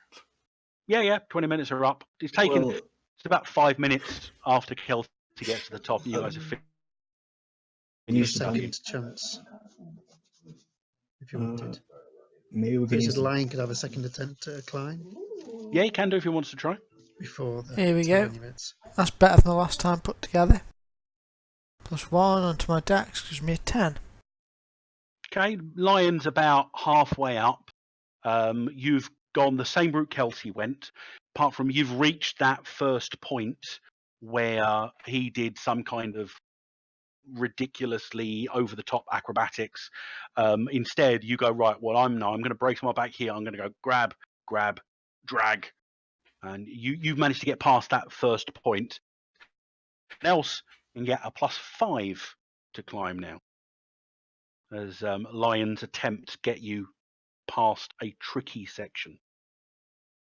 Who else? Heidi, do you want to give me a find check, as you were talking about rope? Yep. Didn't go well. Unfortunately, it doesn't occur to you. I was just thought might occur to you. What was it? Using the bandages from the mummy? No, it wasn't. Because that's probably not good. Don't unwrap the mummy. Forgot. Java, you can do a find check as well, because you were both in a scientifically minded mood and were probably studying in the same area. Do you want me to do science roll? No, find check. Find, okay. The kid didn't do this because he was looking for something entirely different. He was looking for treasures. +4, that's 5, 9, 15. Okay. You were studying, you'd laid the scroll out on top of the sarcophagus. And as you were rolling it away, put it away safely, I mentioned that to the north of the sarcophagus there was what looked like an archaeologist's camp sort of thing. You see that under one of the bedrolls there appears to be a lump, not moving. You roll it back, and there is indeed a sort of a short 40-foot length of relatively coarse Hessian rope. Is there anything else there? I was looking for a crowbar. Yeah, not much else. You probably find in the remnants of the fire, you find a sort of a relatively badly scorched billy can that there obviously would have been, or somebody would have been using. And just for theme, and because you asked for other stuff, the Heidi and Java both get a possibility for doing the archaeologist's grunt work of research. Yeah. And Java, you also find a bullwhip. Ooh, a bullwhip. Now you need a bull to whip. It was hidden under a badly battered and ripped fedora. I think the kid needs to be whipped. Anyway, I will take the bull. Could be your dad's old camp. You don't know. That's one of the things that's got your head going. How can it be your dad's old camp when this place wasn't here until now? It wasn't. That's what's got your head in a twist. How do I get the bull whip? Is it in the library or something? I will tell you it because it is in the gear. Yeah, it's a funny reason we don't see the gear. That's because I've not got anything on. I've just been putting the adventures in, for crying out loud. That's taken enough. My goodness. Oh my god. Do you know what? It's the only specifically Nile Empire melee weapon. Bullwhip. Tech 8, bonus +2, and it has a reach of 3 meters. So you can use it as a melee weapon up to 3 meters away. What's the +2? It's +2 to your strength on damage. What else has it got? Tech level 8. Oh, I got that, but I got Tech 8 +2 strength. And reach 3 meters. 3 meters, okay. Don't know what that means, but I've got it. Essentially means rather than you don't have to be in base to base, you don't have to be like next to somebody to attack them in melee. You can attack them from 3 meters away. I meant the damage part, because I don't think we actually used strength for damage before. Well, you would have done for melee. No, Yeah, no, well- because in Isle you were a wizard throwing fireballs, Yeah. and I think in all the other times you've had guns. You just had 2 to your strength for the base damage of the weapon. Is all. Okay. Okay. Well, once you finish searching about with that, Kid, you finish searching around. You look around. Kelsey's nowhere to be seen. You notice Lion about 90 feet up the north wall, heading towards the centre, and you all look, and you can just about, only because he's not actively trying to hide, you can just about see Kelsey silhouetted in the light coming out of the shaft at the top of the chamber itself. Is this a good time to shut up? Kelsey, I've got a rope down here. Could you come down, pick it up, and bring it up there with you? Well, it's only 40 foot of rope, so it's going to be useful for tying yourselves together, but it's not actually going to be able to do much to assist you in the ascent. That means that if one of us falls off, we... All of you fall off. No, Yeah. there's a chance that somebody can hold you, yes. I'm wondering if there's like a thing, if you stand on this pith thing, you can press a button and it turns into a lift and it goes up and then the thing slides off. That'd be a good thing to have. Well, the dais in the middle. Yeah. Yeah, show me it doesn't. Yeah. I'm still in present world. I'm not in this new world character. Which is even less likely for there to be a prehistoric stone lift in the middle of a random cave. It'd be more likely in the Nile Empire than it would be in Core Earth, but What is secret? Is there anything on my metal scroll map that says secret exit? no. So we all have to just go up then. You have to go. You're getting a +5, and the ropes essentially, the rope's going to give you an additional +1. So you're getting a +6 currently, and it doesn't appear to be a particularly arduous climb. It just appears that Kelsey decided to take the black route at certain places up the climbing wall. This turn I did fine, so it'll be next turn I can do climb. Well, it's okay. You guys is 20 minutes, so you now have an opportunity to make the ascent. Lion, you don't have to make another roll. It's just you're going to be safely all the way to the top. It's just in the time left because you fell off once. You only had enough time to get up to the halfway, 2/3. Who's still down in the bottom? Okay. Me? Yourself, Me and Heidi, kid? and the kid. Can I tie me and Heidi and the kid together, and we'll use Heidi as our climber? Wow. Sure, the two 19-year-olds are letting the early 50s lady take I the have she's 6 not that strength. Seriously, 6 strength I've got. Is it dexterity or strength? It's strength to climb. Oh. Well, Yeah, she's stronger than us. well, well, I only have 6. Heidi's only got. Look at the muscles on her. Oh, am I the strongest? Looks like it. I'm 7. Get in there. Muscles. Oh yeah. Look at these guns. So I'll try. 6 and 7 are average. Don't forget that. That is the average human range. Oh, sounds like so. But it's low average is a 6. Poo. Okay, difficulties are only 10s, and you are getting a +6 to your bonus number. So even with that 7, you're at a +4. Okay, +4, so I'm at 11. That'll do. Okay. So anybody following the kid? Because that could impact a failure on these could impact the kid's overall outcome. Obviously, we're tied to him, so we have to. You follow have to him. follow, and if you fail miserably, that'll have an impact. Ah! Java does not fail miserably. Heidi Volga rolled a d12. Oh, that. Luckily, I can spot the shape of the dice as they land. Yeah. Otherwise, you'd sit there going, "Oh, that was a 7." Yeah, it was in the. Actually, the silhouette looks. Oh! A mishap. Wonderful. Right. With us tied to her. With No. us tied to her. Yes. So I Was my need. plus negative him or whatever. What I need now is you're about halfway up when Heidi slips. Now, Heidi, what about you? How much do you reckon Heidi weighs? Ooh. We have a lovely thing in Feather. TORG Feather. called a value chart. And what you can do with the value chart is you can convert any score you want into a target number. Let's say 6. She's a feather. I only know Stone Age, so I I can't know. do all this weird weight stuff. So I didn't hear if you said one. Let's say 55 kilograms. Okay, so when dealing with real world units, the chart is based on 100 units equaling a value 10, assuming kilograms for units of weight, meters for units of distance, and seconds for units of time. So 50 kilograms, I'm not sure if that's valid, but we'll go with that. A value of 50 puts us in the 8 range. Now we're going to put a little bit of velocity onto that. And what that means is we're going to add a 1 to the difficulty. So it's only a 9. But what we now have to do is Java has to test strength versus a 9 to stop herself being dragged off along with you. Yes. I got it. No! Really? Yeah, got it. I could use a possibility, but I want to really keep my possibility. Heidi, 2 things. Yep. You can have a possibility for adding to the excitement of the adventure, and you take 2 shock. Oh!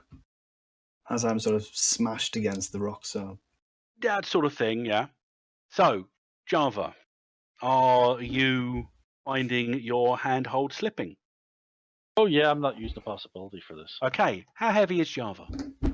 I reckon since she's an 18-year-old girl, I will have to Google it up. Careful. 18. I don't know. See, I don't do kilogram. I don't know what. I don't know. Well, if we work in pounds, we work out kilograms, and then you subtract 2 from kilograms to find the value for pounds. I don't know what the weight of females are. That's like it's totally useless. Yeah, because you're not supposed to ask them. Yeah. This is about 50 kilograms. Why don't you ask the person in the background? Okay, 18-year-olds is 125 pound for girls. Right, which would be a value of 10. We subtract 2 to get the value in kilograms, is an 8. 56.7 kilograms. Which is an 8. However, there are 2 of you on that. So the weight that is attempting to... Oh, by the way, you take 2 shock. The weight that is attempting to drag the kid off the wall Mr. Muscles. is not 16, because obviously it's a logarithmic scale. We add 50 to 56. 106 has a value of 10, so you need an 11. Oh, you can do this. I have faith in you. Oh, crap. Roll a 20, then a 20, then a 20, then a 20. And Java, you can have a possibility for adding for the excitement of the scene. I want to fail just to get a possibility. No.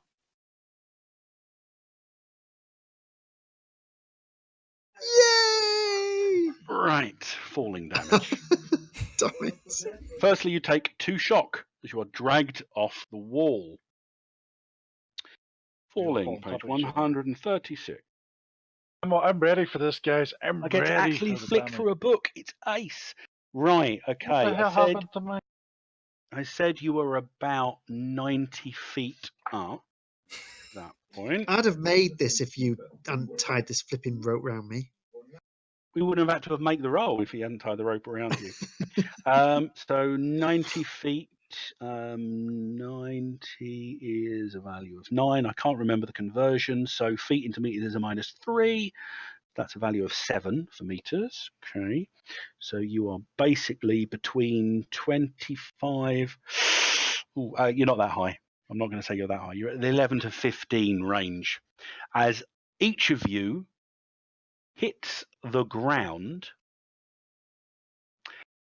and takes Shock. 18 result points of damage. Shit. What the hell's that? Yeah, Kaiser! we're all well tough. That's the Right. Well, we now. Oh, What's your no. toughness? 19. No, your toughness is 19. 7. Right. So if you're at 18 minus 6 puts you on 12, minus 7 puts you on 11, which is the same damage rate area. Heidi, what's yours? Toughness 7. So you're all within the range. You each take 2 wounds. Oh God. And 4 This is more what's shock. going to kill us. No. 4 shock. We can't die by Yep. falling. Oh, by the way, the kid, you also get a possibility for making the scene more exciting by failing to hold on to the wall. Something just very, very bad just happened, guys. Have you died? Sort of. I'm playing my Cosm card. With no wounds left. Round. Our health goes up to 2. 10. My health goes up to 10? max again. No, max health. Oh. Max health. Play during an encounter. You recover all shock. No shock's back up. Do we all recover shock or just him? Heroes recover all shock. But a new twist is added for the rest of the encounter. A storm, a fire, etc. I know what the twist is, and we need to go into. We're going to do this in rounds now, not necessarily rounds, but where each attempt is going to be a turn of the drama deck. So if dilemmas appear on the drama card, stuff happens. Okay? You don't get any possibilities for this one because you get your shock back. Nobody's. So are we not regaining health? I don't know, just. You're not regaining wounds. You're gaining shock. What are you playing it for? Because I was a half shock. Shock comes back easy. Wounds don't. Well, not within the ascent. They won't. Oh, we can. Oh, we can get rid of our health by shocking it, not shocking it. You can attempt to soak it. If you've got a Soaking it. possibility to spend, you Yep. can make a roll. But I would point out that if you were going to make that, you should have done it to stop yourself falling off the wall. But maybe you didn't have that at that point. It's a reality skill check. Difficulties are 10s. You need to get at least a 15 to wipe out the damage you just took. Sorry, I'm going to keep my possibility. Yeah, if you'd used your possibility to save yourself, you would have saved all this damage. You could have done that yourself, you know. I So need that's a 6 on your reality skill, is my Heidi. possibility because I only got 3. You only needed a +1.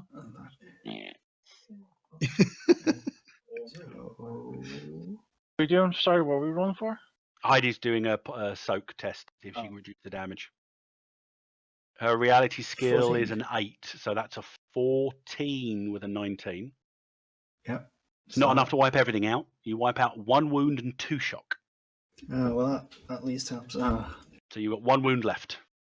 Uh, But that made sense because you were at the bottom of the rope, so you probably fell half the distance the others fell, so you took half the damage. But you dust yourselves off. Skellen, at this point, you're at the top. Yay. I'll look down and You notice as you get to the top, it's when you hear the screams from below, and you turn and look, and by the time you look, there are 3 of them, not necessarily lying in a heap, but lying very close to each other, back on the ground. Do I take less damage because I land on 2 girls? No, Oh, Kid's not a girl. no, the kid is he was just exactly. asking. I'm the one who. He's the one who was asking. But I land on you too because I'm above you. Okay. Meanwhile, at the bottom, you pick yourselves up. There are no other exits as far as you're aware, well, apart from going back down into the labyrinth, which, if you choose to do so, you may. But what are you doing? I'm taking the rope off and trying by myself. Oh, Well, you're first, so cruel. Okay, so Not very heroic. Heidi looks at you so all very I'm terribly sorry. Are you okay? I might be able to I don't know. She doesn't know first aid. Like, she hasn't got the skill, but she does have a pretty high mind. Mm-hmm. So she might be able to do some first aid. Generally, first aid to heal wounds will take 10 minutes or so, probably a little longer because you don't have the gear currently. Yeah, but would it maybe be possible just to temporarily negate the wound penalties or something? Well, you can attempt first aid once and only once within the hour of the injury. So you can attempt immediately to try and remove, well, up to 2 wounds can be removed with first aid. Oh, that's good. I like that. I like you. Yeah, but haven't we got something happening? Potentially, that's the issue. It will take 10 minutes, but things are happening. Did we find But you any don't. They sort haven't of, happened yet, so you're not like a entirely first sure. aid kit or something with the There wasn't anything first aidy with the archaeologist camp. No. I believe there's some bandages around here somewhere. Oh yeah. Oh my God. So without kit, the difficulty is going to be at 15, which is quite difficult, modified by the target's wound penalty. So if you're at 1 wound, +1, 2, +3. I'm at 1 wound left. So that's +2. Yeah, so you've got 2 wounds. That's the other thing. Any attempts to do anything at the moment, you're modified by your wound penalty as well. Could I make it worse if I fail? Well, it's going to take you 10 minutes, so you won't know. The kid, while you're standing around waiting to decide what to do, please make me a find check. I thought he was climbing by himself. Well, just before he starts climbing, this is. God damn, I'm rubbish tonight. Okay. You thought you saw something moving up on the wall, but then when you actually look, you can't see anything there. Not on the walls. It was small and dark.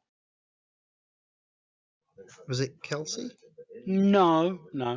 Was it a cat? You didn't see it for certain, but if it's anything, it reminds you of what you found when you were looking for treasure. I can't remember what I found.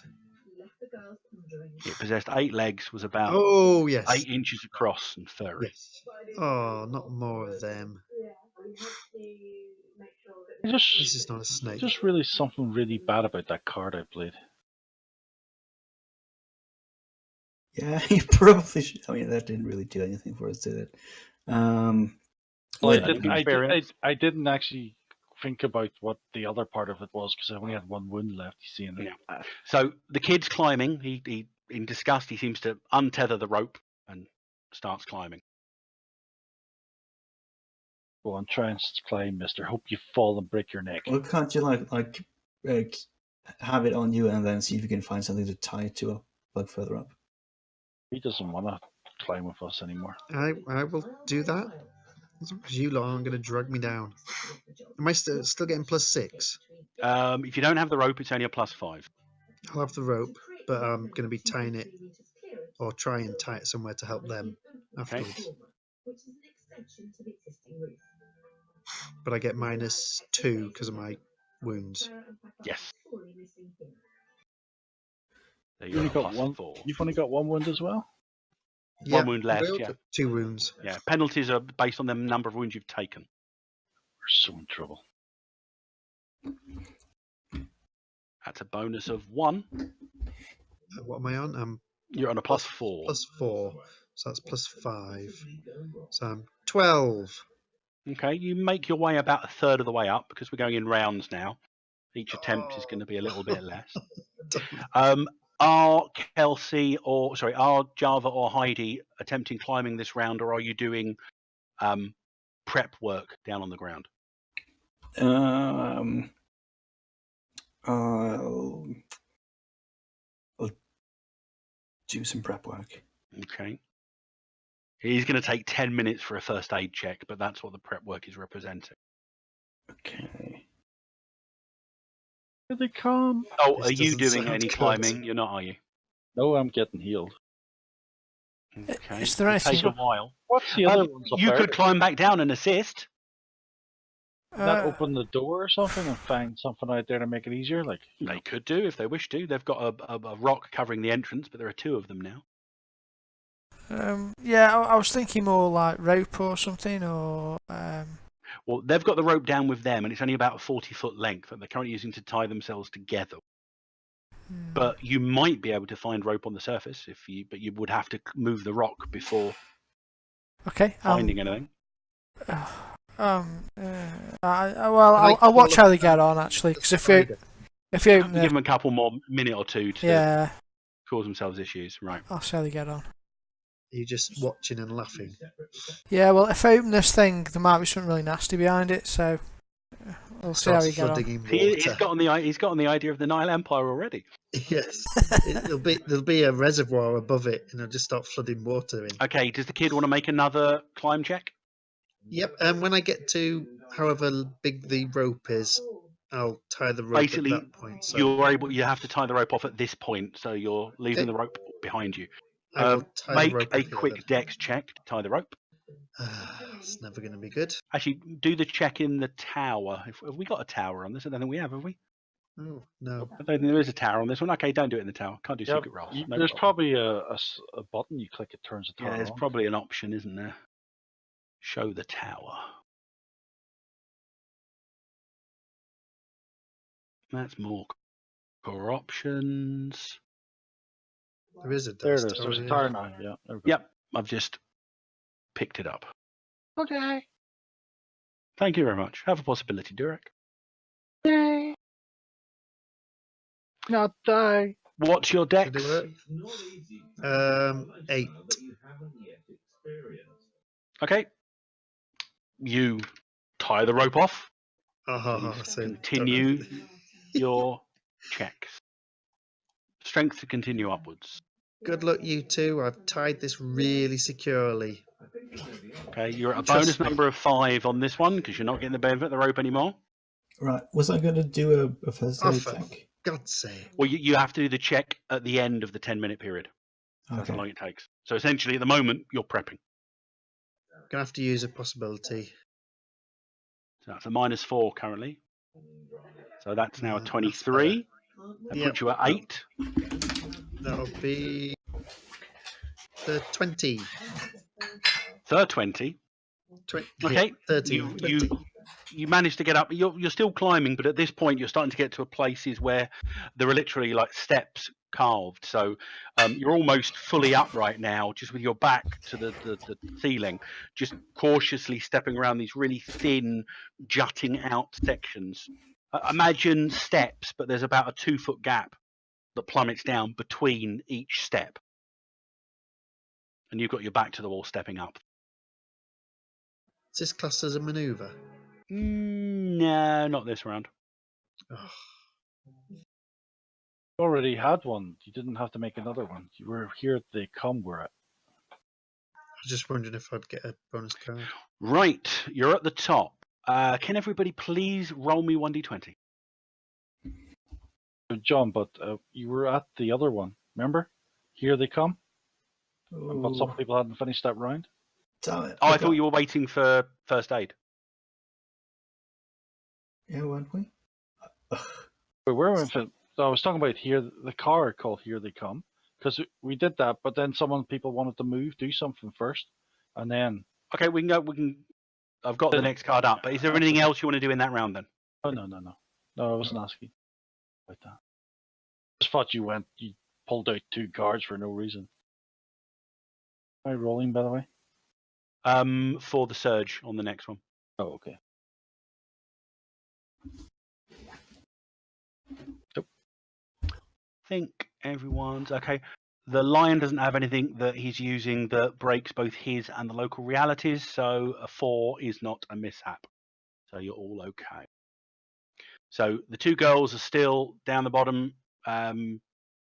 still prepping first aid. The surge takes place. Now, down at the bottom, you guys are going to have to make a skill check this round because of the impact of round 2.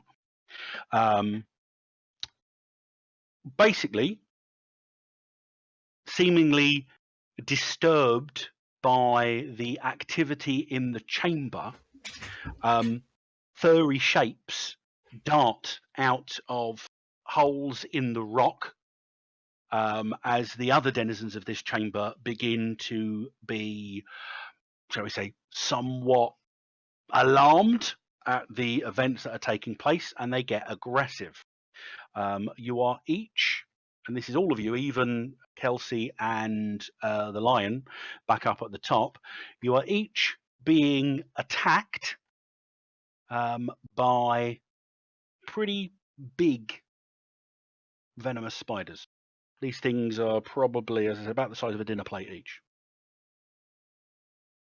Now, because this is based on you making an attempt, I would like everyone, instead of me making an attack roll, you guys need to test dodge versus 10s.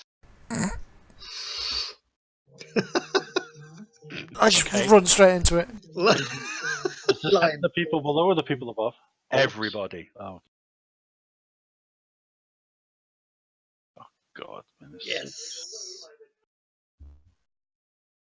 Plus 1. I'm going to possibility this because I've got possible. 11. Remember to take any wound penalties 12. into account if you have them. Oh, 10. I don't see it so far. So The difficulties only were 10s. 17's 21. Minus 2, 6. Dodge is Oh, that was a bit 9. 9 for me, so that's 15. I got 15. Well, I will let you know. Failure will result in you suffering a wound. Possibility. Or cards if you have them. You're sort of pseudo combat at the moment, so I'll let you play cards from your hand straight away. Okay, I'll use adrenaline. So I believe only Lion failed, yeah? Big time. Essentially, you're... I have to keep my voice down because the missus is arachnophobic, and I'm going to describe this verbally. She'll go freak out. I'm arachnophobic. You don't think of me. Okay, well, you can get the fear. You're supposed to be getting the fear. Okay. Essentially, You you chose look to down play. at what's going on down below, and you see screams, and then you hear some movement to the side of you. You look to your left, and you see Kelsey just like essentially moving and then kicking something dark off the ledge into the ground below. You hear a low hissing sound off to your right. You turn, and you get this thing full in the face. Ah! Its mandibles sink into your skull 3 or 4 times before you basically bat it away, and it does the thing where they fall downwards and the legs curl up underneath them. But basically, you've got a mix of blood and whatever venom this thing has pumped into your head, basically sliming down across your right eye at the moment. Take a wound. However, what's everyone doing in that round? They do immediately. I mean, they're the ones down with, but the two of you, you can see they're visibly around you, and they're doing that whole movement thing. At this point, Heidi, you think if you don't deal with these things, you're not going to be able to continue any of the prep that you're doing. And looking around, you're not sure if there aren't more of these things hidden amongst the rocks as well. So how? They don't really seem like. What is there to deal with? What is there to deal with? At the moment, for you guys, at least 2 dinner plate sized spiders. Yeah. But you can see more of them moving about in the rock. Yeah, but I mean, 10 minutes in this spell. what can we do to prevent 2 that? rounds. Combat rounds are it's either 6 seconds or 10 seconds. My God, that's forever. Let me just double check. Like 20 rounds. Yeah, you're thinking that possibly this isn't the best place to hang around for any amount of time. Yes. It's not as safe as you originally thought, basically. I'm sorry, we have to go. We need to climb. Best you a rope, and it's very well securely tied on. Promise. Might as well try and climb, get away, and hope I don't fall or get a wound. 10 seconds per combat round. That's still 6 for a minute. So you've had 5 so far. 60 rounds to heal. Potentially. Yeah, that's a bit much. Well, let's just climb then. Yeah. That's a lot of spiders. Okay, coming will you get a climb attempt this round? The spiders only come up if there's some kind of circumstance on the roll. Is there any pluses? You're getting a +5 at the moment, but minus for your wounds as well. Minus Any 2. bonus for the rope that I left for them? That's the +5. And what's stats this? Strength. I got 12. Okay, so you're a third of the way up. Heidi, however, is on a -3. Yeah, a possibility of that. Well, you can, on the failure on the first one, you're not making any headway. Obviously, you're panicking. You're double and second guessing everywhere you put your hands. You just don't make any progress whatsoever because of panic. So save your possibility. Just take a round longer. Okay. The kid, 2/3 of the way up. Yay. If you fall, grab me on the way down. I will kill you. That's a +3. With my dead corpse. +3. 10. You find yourself safely on the ledge at the top. Yay! I hug everyone. Well, Line and Kelsey. You hug So all good the to other see people you. who are at the top with you. I'm So good to see glad you. to be here. What's happened to your face? Uh-oh. Oh my god, no! No. Another one of these damn Sounds good. wounds. So we get a wound again if we fail. Potentially. New trick is added for the rest of the encounter. When any dilemma appears on the drama card, all characters, it includes villains, if the villains were here, they'd have to deal with it as well, All the spiders died. must make an appropriate roll. So we're still doing dodge. It's only DC 10s. Remember, you can play any cards that you've got from your hand. I get any minuses to this? That's a -2. Wounds would give you minuses. So that's -4. Oh, crap. That's also a... So, It's only a -2, -3 for you probably because you got a wound, Heidi. Yep. 10 you say? So wait a minute. Oh. Everyone can have a possibility 4. for the ramping up of difficulty. I'll just spend it right away. I'm gonna have to do a possibility as Yeah, well. do you hear that? So Everybody got a possibility that time. I'll spend the possibility I just got. Okay, so you're on an 18 and Heidi's on a 17. 5 -4 is 1. Is that a 1? I got a 10. 10 Which is exactly. what you needed. The kid, Kelsey, and Lion also need to make these because the critters are coming out of the cracks all over. Roll again and add because you got a 10. Not that Kelsey needs it. Sure. This dex, sorry. It's dodge. Dodge, yeah. 12. So you're going off of an 11. An 11?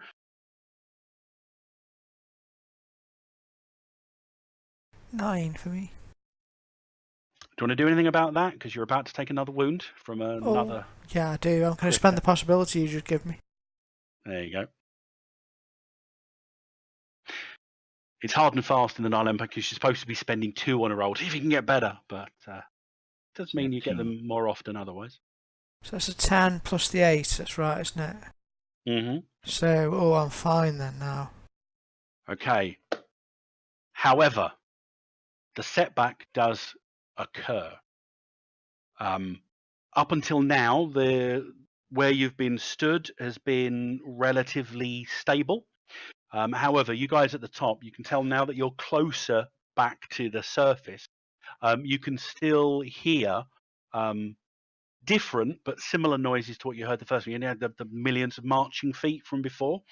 There's other sounds. It sounds like troops moving of some kind, but the ground is just rocked all of a sudden with quite a heavy vibration of some impact somewhere. Could be close, could be distant, you're not certain. However, it does make your footing at the top a little uncertain, and you guys at the top are each going to have to test a maneuver for me. If you just succeed, that's good enough. If you fail by more than 5, it's going to mean losing your footing entirely, which could be bad unless somebody else can help you. I suck tonight. Is manoeuvre just dex? It is just dex. Difficulty is a 10. You've got to get a 10. It's only going to be bad if you fail, if you don't at least get a 5. I got 9. The kid's okay. Kelsey with a -6 gets. What can do?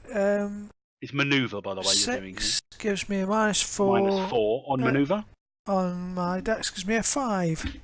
Excellent. Just what you need. There's some. I mean, the guys further down, you're okay. Since operations are affecting the surface, not further down. There's a couple of hairy moments. I mean, the kid just pushes his back right up against the side of the wall.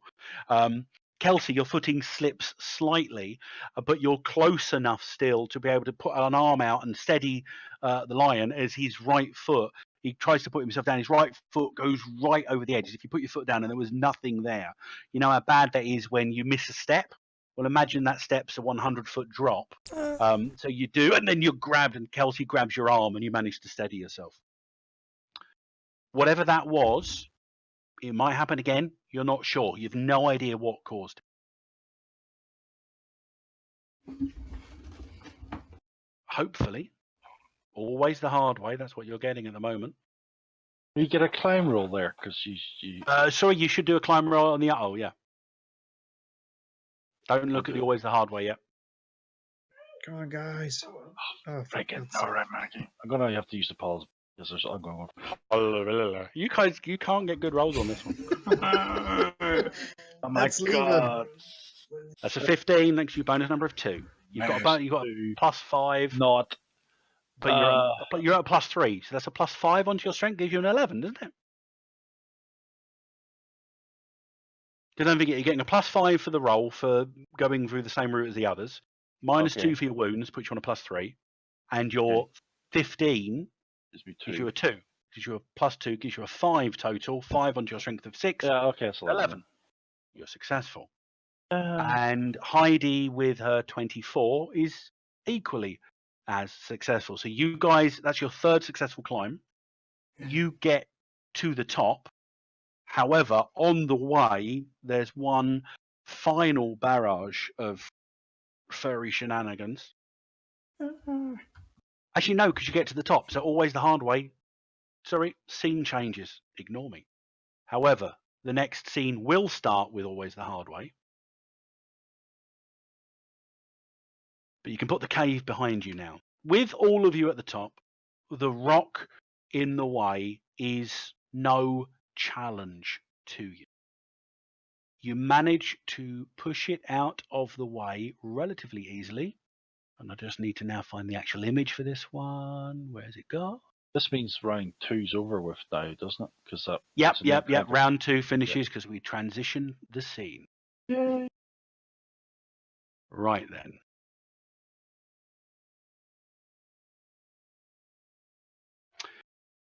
The shaft that you've just climbed up emerges about halfway up the side of Caffrey's pyramid.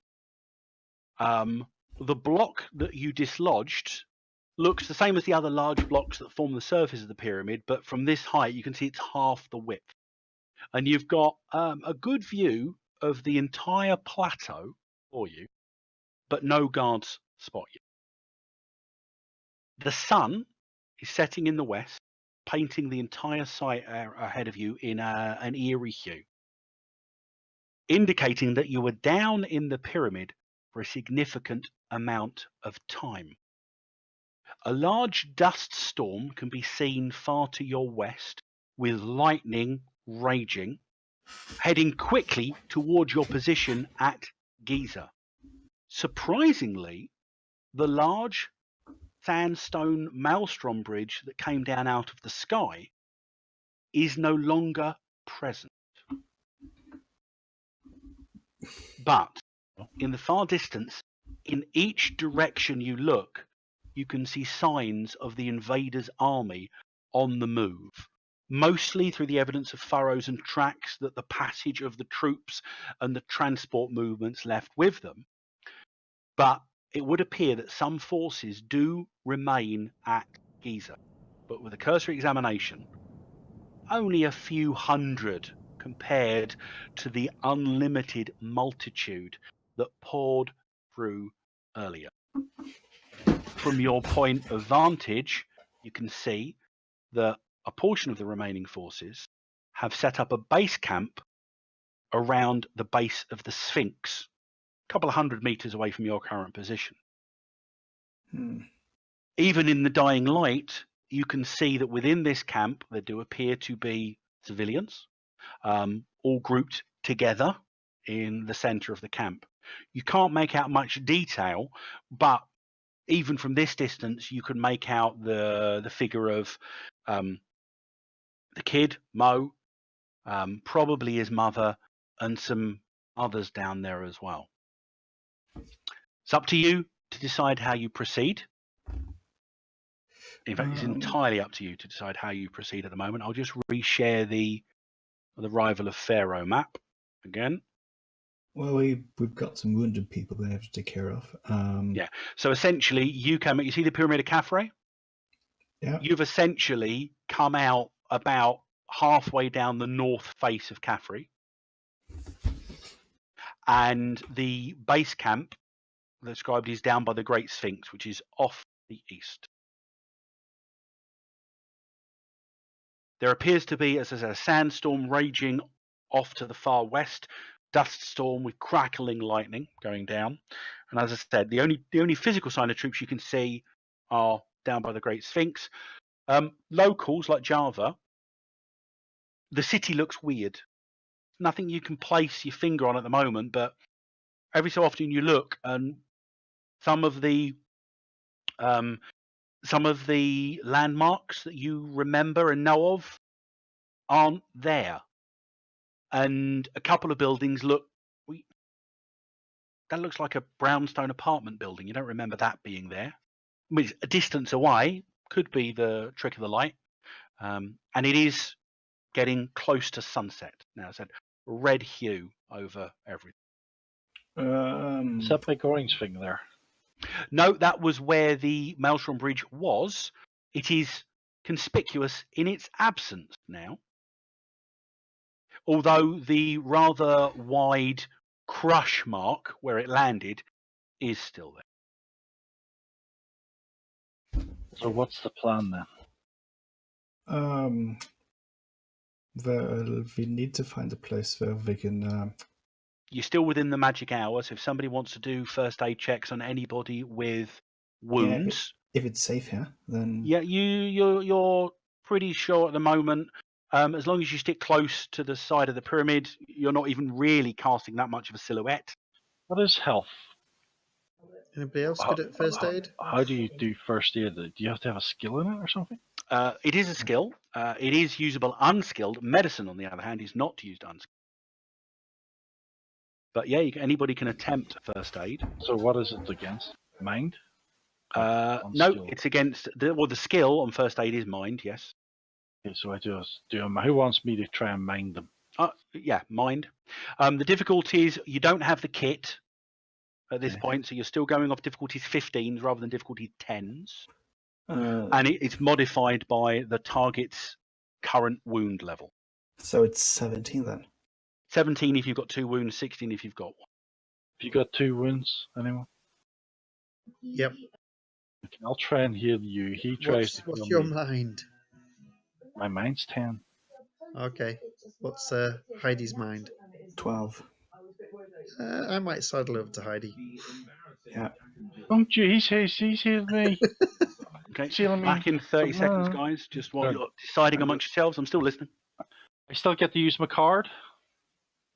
Yeah, you can still use cards. Okay, good. Ah, it's a good roll. You need +7, don't you? Yeah. Well, you've got 2 wounds, have you? Yep, we all have. We all got 2 wounds. Okay. Those 3. So that's 11. I don't think Kelsey's wounded. No. Lion's got wounded. 1 wound, I believe. So I have- difficulties on him will only be a 16. Well, we're not healing the people who are lightly wounded. We're healing the people who are very wounded. 11. God damn it. Lost my head. Just to let you know, you will need. I should have told you this to begin with. The difficulties are 16s. Now, I'll double check the book when I'm back at the book, but I believe on a good success, you remove shock. Sorry, on a standard success, you remove shock. On a good success, you remove 1 wound. On an outstanding success, you remove 2. So, yes, the difficulties are 16s or 17s, but in order to remove wounds, you're going to need 22s. Need 27 to get rid of both. You can't do any harm with a first aid unless you get a mishap. So that's plus 17 to your roll you need. Oh, wait a minute. Which is- Let me work it out. Let me work mine out first, and then I'll And you can only make 1 so- attempt on a person's wounds. Okay, I'm going to use my action card, so I've got 23 total. After the roll, yeah?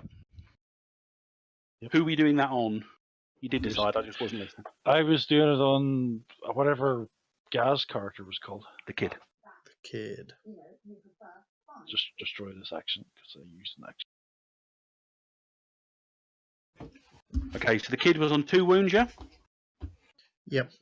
So that would have made a difficulty 17 to succeed at all. He got a 23, which is at least a good success. So you recover all shock and 1 wound. Right. Thank you. I'm going to take whoever is the most wounded. It's me. Okay. Well, I'll spend a possibility on that one. Or if I can play a card, I'll play drama. It's the same thing. You can do a possibility and a drama card, though. Yeah, but I don't do both. Yeah, Probably. I'm You can, but you don't have to. Well, that still puts me at 20. You could do a possibility, a drama card, and a hero card if you had them. That is 21. Plus 8. So that's 8. 12, so that's 20, yeah? Yeah, I got 20. Is that good? Not good. You need, if you're currently without kit, if you're trying to heal somebody with 2 wounds, in order to reduce it by 1, you need to get a 22. Because it's 15 plus their wound modifiers, and you need to get a good success to reduce the wounds by 1, which is 5 over your difficulty. Have you got any action cards to play or anything that's +3? I could swap an action card with you. I've got willpower that gives you +3 to your mind. That would be nice. But I'd have to Strictly swap speaking, you should do that before the roll, but I'm fine with it this time. It's taken him 10 minutes to do this. So only one on second wind, rally, or could. Well, it says willpower can be played after determining the success level. Of the Yeah, test. that one you could do. So then I can still pass it afterwards, and he then decides. Yeah, but you should. I mean, you should have swapped it before you made the roll. That's all. Okay. So I could have Ja- played willpower to get an extra 3 in there, but it wouldn't have made any difference. No, I worked that out. Because you I thought, needed no. to go. You needed an extra 4 to reduce it by 2 on your one. Right, I'll. So how do I give you willpower? Do I put it into the? Well, it's going to spend it immediately. So what card are you going to swap? Yeah, do you want coup de grace, rally, or second wind? To use willpower, if you should be able to drop yours, and then hopefully the kid can grab it. Why don't you just drop it on the chat box? Yeah. So which one do you want? Coup de grace, second wind, or rally? Let's have a quick check. Coup de grace means you do more damage. That's an extra bonus dice. I think second wind probably Feels shock. covers Rally. shock. Feels free Rally. shot. Because we get to refill our hands. No, that would be the end of an act. This is only one act. No, rally. It says all Oh, players it does may it let discard you? as many cards, and players may then immediately refill their hands. Oh, there you go. That might be Definitely useful. taking that one. Okay, so you're going to take that one and probably use it immediately, yeah? Yes. So can we Okay, so all don't bother refill putting it in your hands? hand if you're going to do it. Okay, we'll do the last wound test, and then, well, you want to do the refill of hands now? Yeah. Right then. Let's just confirm 100% what Rally is doing. Does somebody need to heal Heidi? As I'm well? going to get rid of this card. I've also Bye, got mate. Is one Heidi? wound. Is Heidi wounded. I've got one. Sorry. Yeah, Heidi's got 2 wounds as well. No, Sorry, I'm not playing that card. You're not playing Maelstrom. I'm Might destroying regret it. that. I am destroying that card. So you're discarding that card and refilling.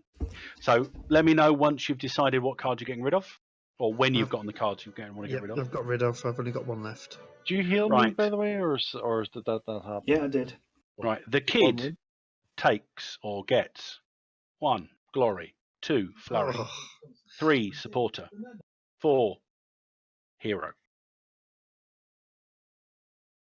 It's what? Those ones. Don't worry, he's got them. Kelsey, how many cards have you got? 2. You need 3 more. So you get hero, adrenaline, leadership. Lion. Are you discarding any cards? No, I'll keep him. Okay, so you get flurry, second chance, and opponent fails. Nice one. Ooh, I like opponent fails. Opponent fails is a good card. I need For you guys. You have 2, so you need another 2. You get seize initiative and hero. Yay. they have 2. Shouldn't they have 3 more?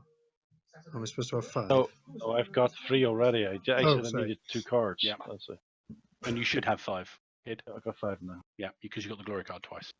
And Heidi, have you got rid of everything you want? You got 2 left, yeah? Yeah. So you get 3. Hero, second chance, idea. Ooh, that's good.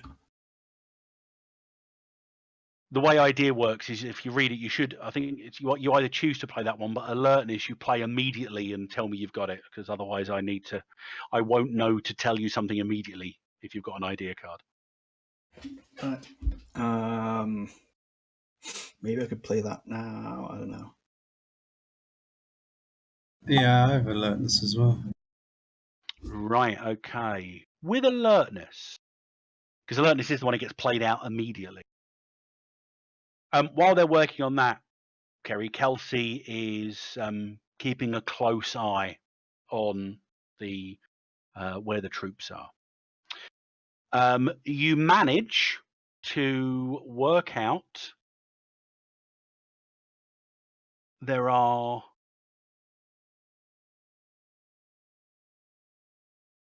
about 25 troopers at the camp proper. You also notice that, which escaped your attention before, there is a Zeppelin doing a patrol around the area. I mean, a full-on Hindenburg-sized Zeppelin. There are probably more troops on that. You see at least 2 tanks. I'm going to call them stanks. You see at least 2 stanks. At least 2 tanks. It's because I'm going to 2 tanks on station.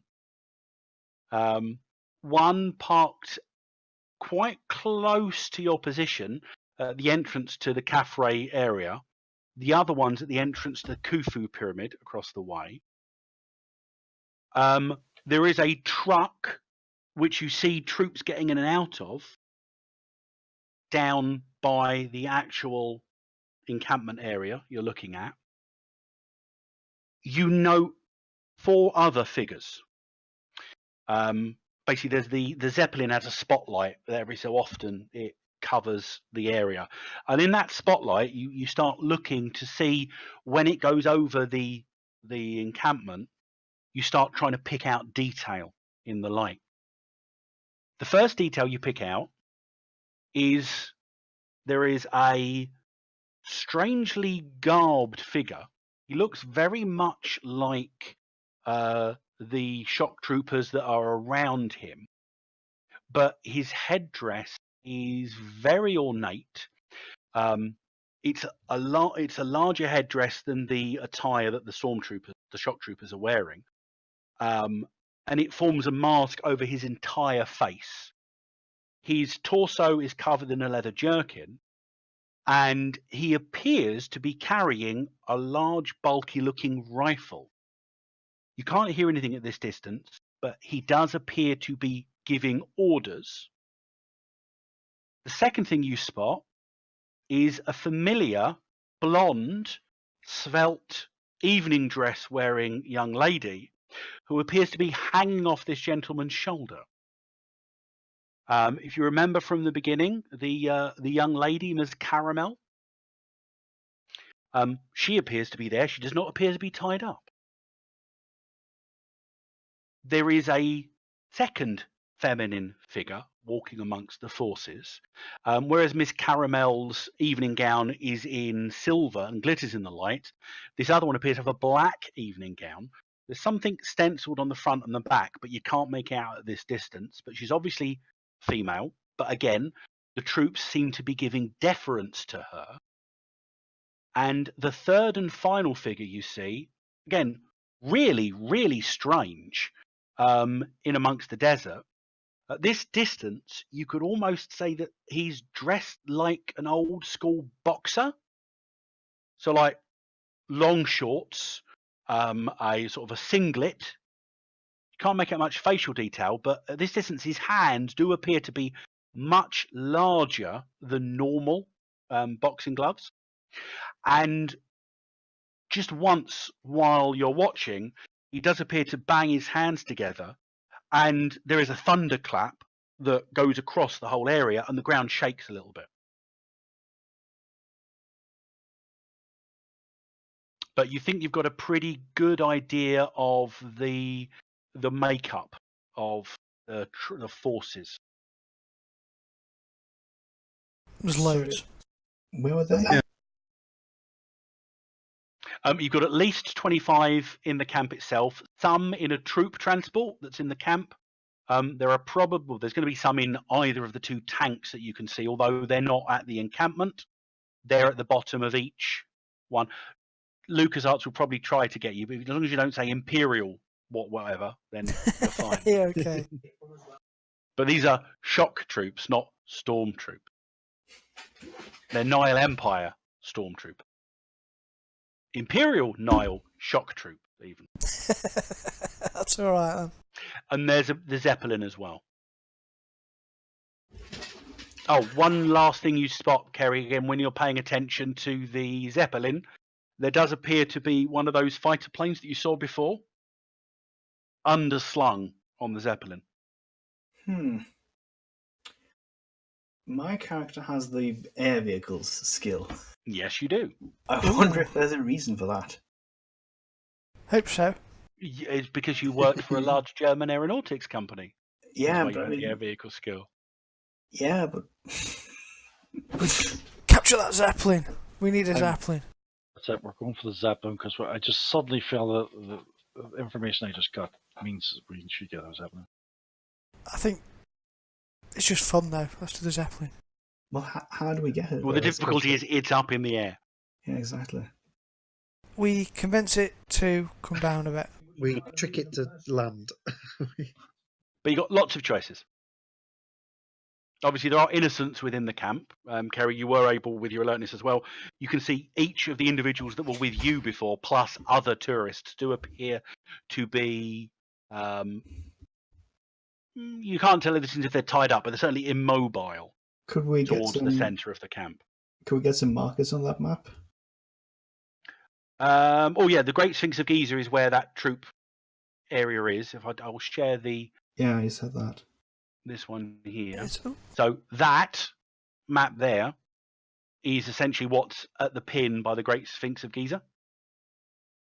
Where you see Khufu ship and where you see rock-cut tombs, there are a tank singular at each of those two positions, essentially near an entrance to the Caffrey. Actually, no, what am I talking about? The tank. Sorry, I'll put some markers on. The tanks are at the entrances, which means there is a tank here and another tank. The other tank is at the Khufu ship, so the other tank is there. Mm-mm. The Zeppelin, I'll get a roughly Zeppelin-shaped thing. Are there any rocket boots anywhere? That's sort of Zeppelin shape.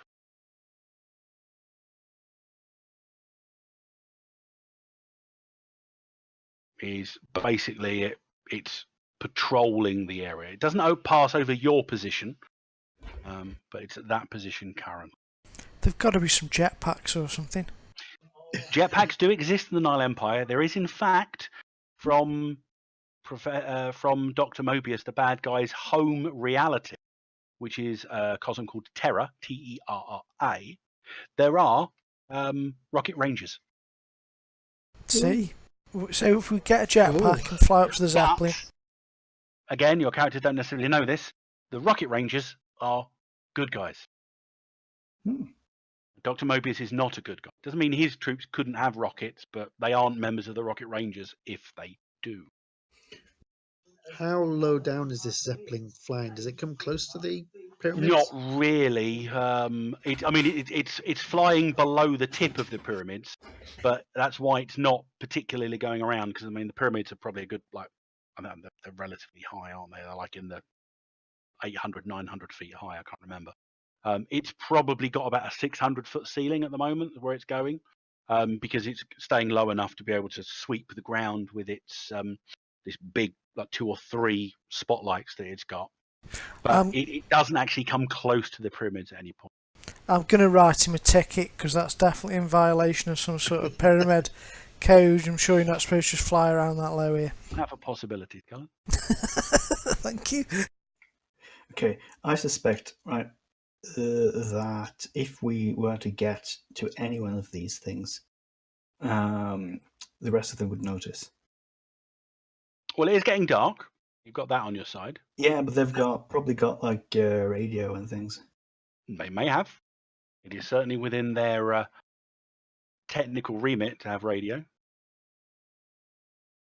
So we would need to be very sneaky, I guess. I mean, if Sneaky up to the Sphinx and kill everything there. If we get a tank and we're all in it, we're sort of sneaky because they assume we're on their side until they try and radio us. That could be considered a disguise, yes. Good idea, yeah. Yeah, I'm all for that. Tank disguise. A Trojan tank. Let's do it. While you're thinking about that, Egyptian can you all give me find checks? Okay, an Egyptian Trojan tank. Oh man, that sucked today. I've not rolled above like 5. I've not found it, wherever it is. 16. Oh, I forgot the -1 for wound. 15. Okay. Anyone get at least 10? Yeah. Anybody that got at least 10, while you're watching the scene, you do note that at certain points as the Zeppelin's moving its spotlights around, you can see silhouetted in the light of itself, there are trailing ropes, probably about 200 feet long, hanging down from the Zeppelin. Wow. Well, that's awfully convenient. Excellent, more climbing. But it's about, as I said, most of the time it's about 400 to 500 foot up. Okay, what if...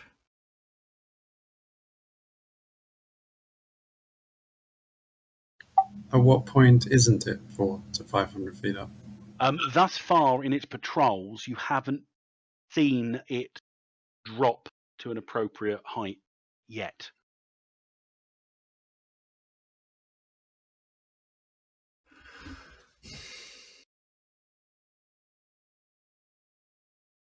I'd say with your prevarication at this point, it is now getting to the sun's down. The whole place is now being bathed in a dark blue light. The moon hasn't come up. You're not sure if that's because of the time of year or whatever, but none of you are meteorologists taking track of anything like that. Every so often, the western horizon cracks a strange lightning strikes of blue and red, lighting up that far western horizon. But otherwise, the place is dark, almost pitch, but every so often the pearl of light, or there's 2 pearls of light from the Zeppelin's spotlights bathe areas. Well, I presume since we got the map, that can only make sense from air. We are probably supposed to go into the Zeppelins regardless. Though I don't know exactly how that would help us. One of you notices a small red spark from one of the tanks as one of the shock troopers lights his cigarette and then passes it to his friend, who in World War One would then be shot by a sniper, but there aren't any snipers.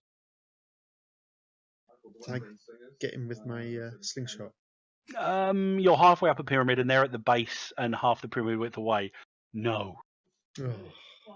So these tanks have a turret out of which one person can protrude. Is that? Yep, they're World War One tanks. They're not the sort of, or World War Two tanks. They're not the sort of tanks you were experiencing in Russia. The sort that you've seen in Saving Private Ryan and the like. Right. Well, I think we should probably, if we try to approach that one tank, at least see how many there are of them. Yeah. Do it. Okay. As you move, you need to make me stealth check. Moving from one area to another on the map is a stealth test. Nightfall is coming. And nightfall and the coming storms act as a darkness penalty for the patrol's find check.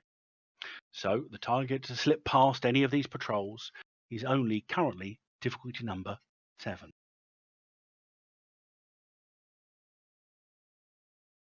I've got to roll high this. Oh, God. I would spend a possibility on that. I'm just not happening for me today. Do I re-roll on a 10? Oh, it's a good point. Yeah, you don't get to reroll. Oh, sorry! A mishap. Well done. Unless the only thing that can is the second chance card. I've got one of them, but not in me pool. Doesn't matter. You're not in combat at the moment. You're out of combat round. All right, I better play that Changing then. your dice color then, Skill. No, I'm not superstitious. Go on, try it. You know you want to. Right, I'll play second chance. Okay. Does that mean I can just roll again? Does it? I don't Yeah, know. you just roll again. It's the only thing that can counteract a mishap. Oh, you. Oh, I got a 6. That's pretty good for me. That's a -4. Stealth is off a dex. I think you've got a reasonable dex, My dex is 9, so but you have got the stealth skill, I believe. You might have. You might not. If you've got any other cards you can play to boost it, you might want to, because you will be spotted if you fail. well, I've got All of us, or just him? No, just Lion. I got a possibility for writing a ticket early, so I'll spend that. Hang him out to dry. Easy come, easy go. Whoa! Check that, my highest roll of the night. 23. That's a bonus number of 8. You peaked. 8 onto me 9 gives me a 17. Did anybody get less than 7? No. Did anybody, in addition to the kid, get an outstanding success, i.e. 10 over? I got 17, so yeah. I think Kelsey got a 17 anyway.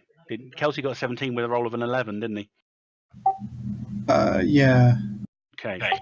Kelsey and the kid Show off. are significantly ahead of the rest of the group, and you guys get to the tracks of the stationary tank without being spotted.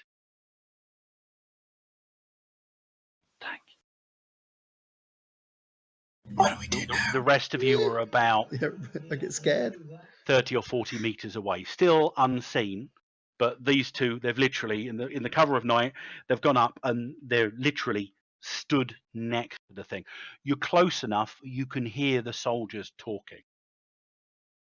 Neither of you speak the local lingo, so you can't understand what they're saying, but you can hear 3 distinct voices.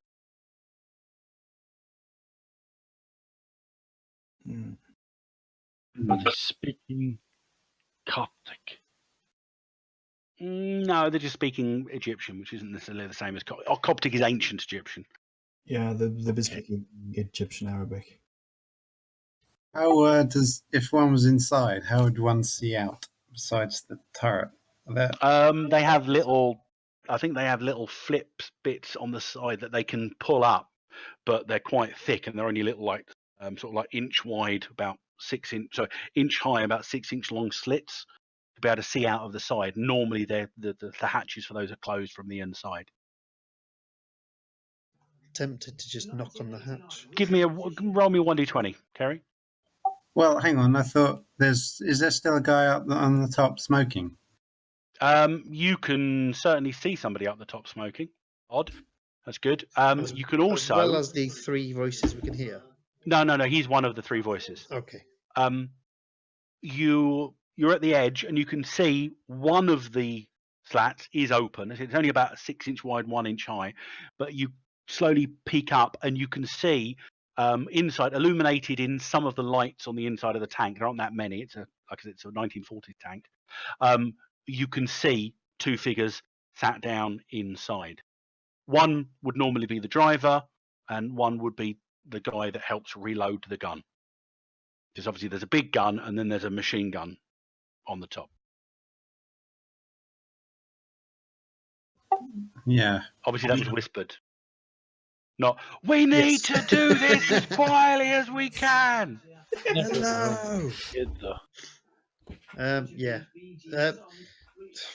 So, are we able to knock them? How do you knock somebody unconscious?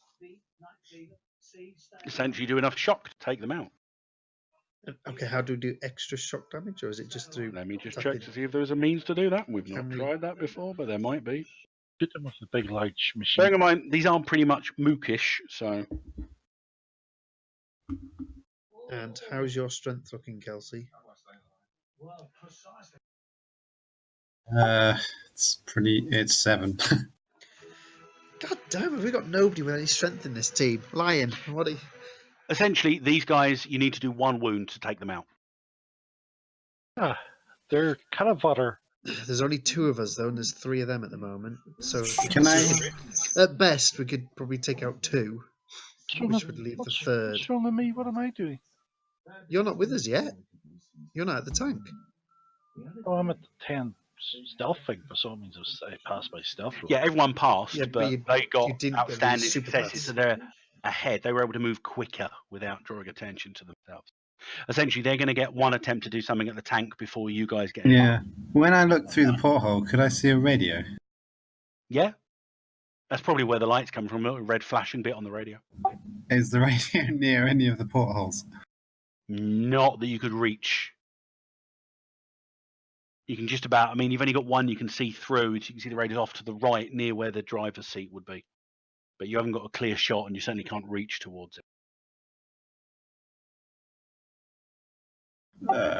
Just... I don't know. I can't throw a dagger through there and take the radio out. How appropriate is that? I'm constantly amazed at how appropriate these drama cards are for initiative. You warily engage. Proved actions are attack and defend. This will be what is in place. You will get surprise on the bad guys. They won't get an action in the first round regardless. Obviously, the Desert Knight has kicked a lot of you in the guts. This Change starts from hot to cold. Sorry. I get my card copied across because of my... Anybody with situational awareness, this is the point where you can put a card in your pool. It's sort of weird because Gaz and Kerry will get a chance to go this round. You guys won't get a chance to go until the following one, but you still get to put the card in your pool now. I'm just thinking, maybe try to let out and then wait a minute. attack him.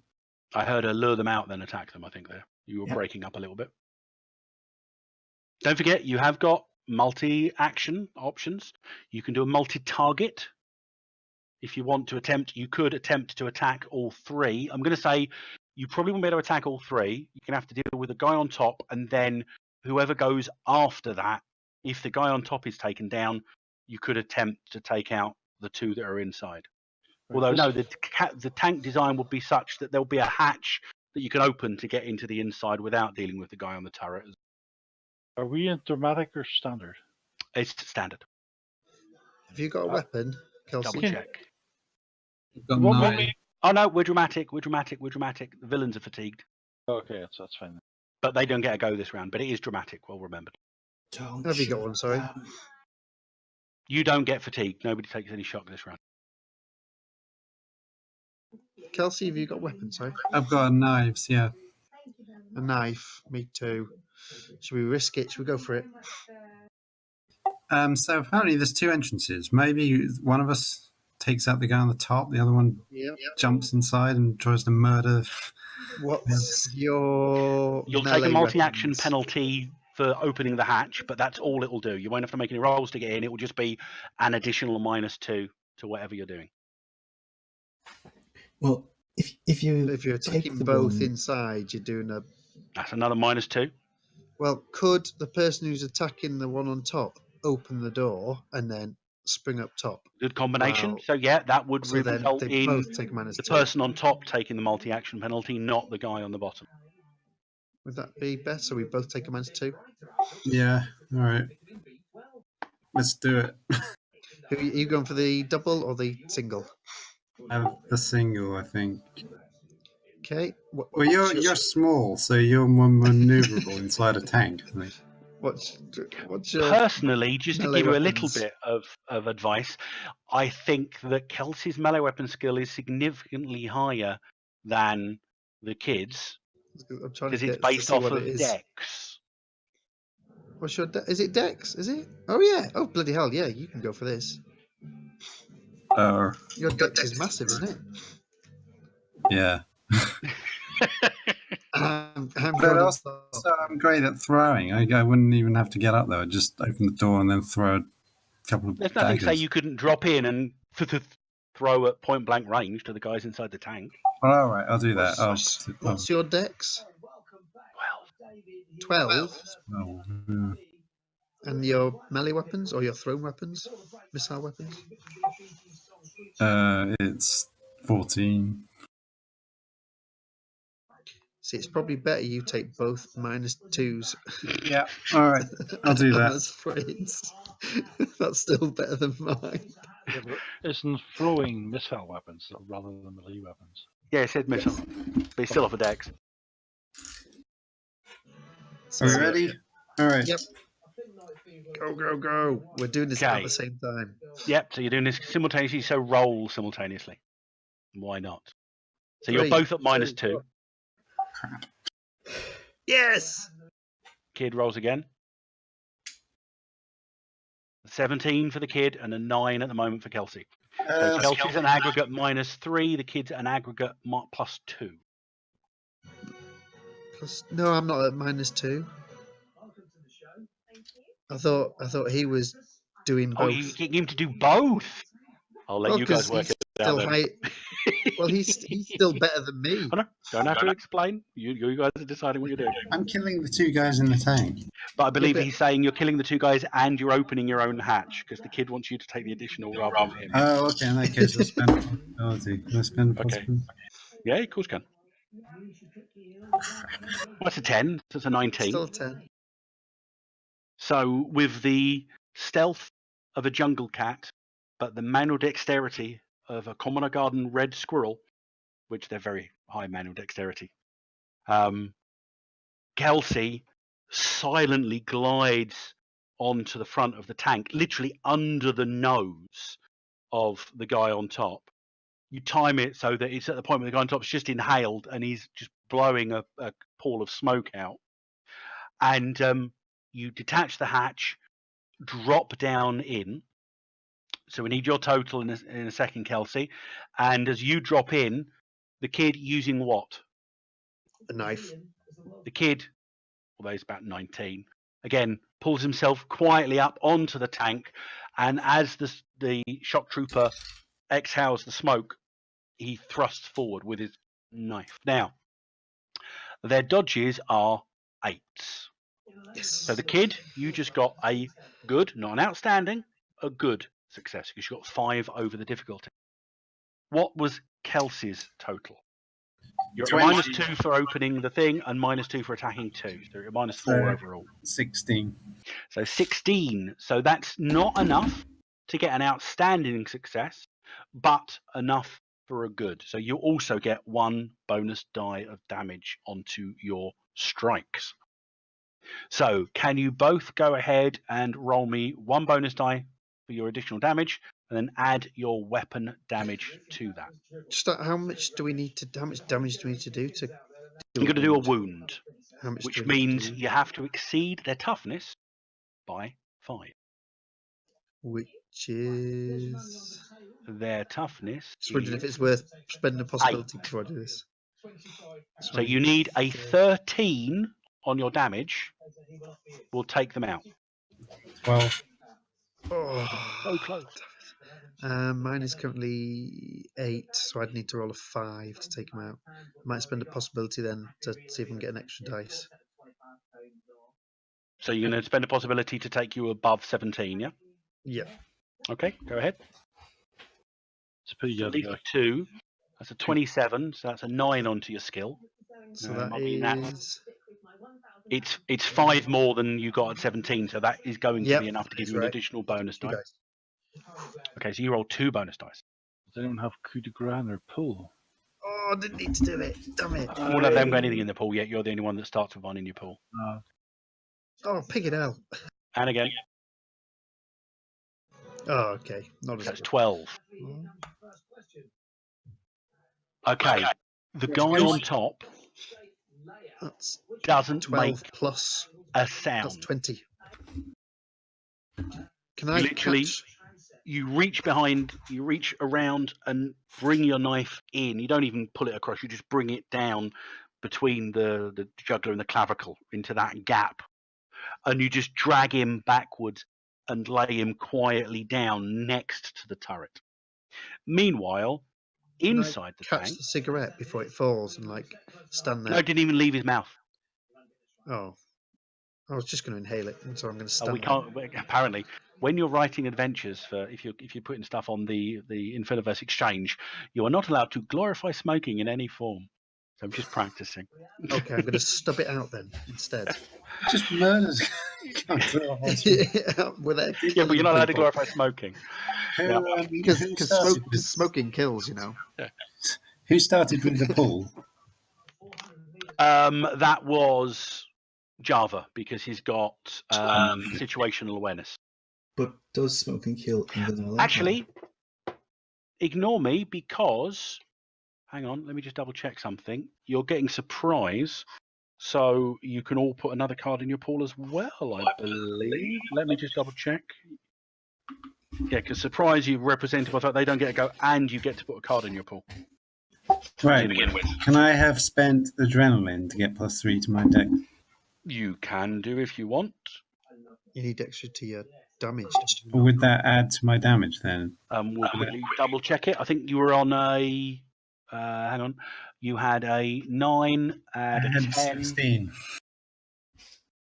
because you were on. Well, you were on a 19 because you had the 6. No, I had a 20 -4 for the penalties. Yeah, I'm trying to rework out what you got because you're going to roll a possibility and you're going to add to your bonus, aren't you? Oh yeah, because it just adds 3, so 23 away from their dodge. Yeah, that will give you an extra. That'll give you an extra dice. Okay. You only need a 1, I think, don't you? You do only need a 1. Yay. Okay, so there's the aforementioned knife down the neck, dragged slowly, and there is from inside there is an imperceptible sound as 2 sharp knives find their marks with unerring accuracy, even in the dark, and that's the only noise. It goes quiet. Clean my knife. But maintain position stood up so that if anyone looks. Were they Kelsey wearing gets hats? a coup de grace, and the kid gets a reality surge. They are wearing full shock trooper regalia. Do you need me to describe that again? They are bare-chested soldiers okay. with headdresses, leather skirts, and belts and holsters. The result is more ceremonial than protected. I'll put the headdress on. So if anyone just glances over, it looks like. Yeah, they can be You won't be able effective to tell in this disguises. darkness You won't be able to tell in the darkness. The rest of you Just are able to quietly make your way up to the front of the tank, having seen the kid just take out the guy on the top, and you're able to see Kelsey drop down into the tank. There's a few tense seconds, there's no noise, so you take the opportunity to move up. I just realized something. I'm an Egyptian. You are an Egyptian, I yeah. should actually know the damn language. Yes, but you weren't close enough to hear. Yeah, but I just realized I should have known the language. You're the native. Yeah. There would be another native. No, Lion's a native as well. He can understand it also. They've got a strange accent, and their phrasing appears to be a little off. Sort of like listening to somebody talking 1940s English. Some of their slang might be off, and they're like regularly dropping terms like Well, what about to the glory of the Empire and the to the kid glory was of there? Mobius and the like. The kid's not Egyptian. Was he not? Oh, Nope. okay. Kid's American. He thinks. I don't know. Yeah, it just says I'm from the world or something, Yeah. or from Earth. I think is it. Yeah, you speak English, so you're not foreign. Oh, But okay. that could be from any number of places if you speak English. You have a tank. Ooh, Can can anyone anyone drive a drive? It's just land vehicles. No, You don't have land vehicles. no. I do. Kelsey does. Yay!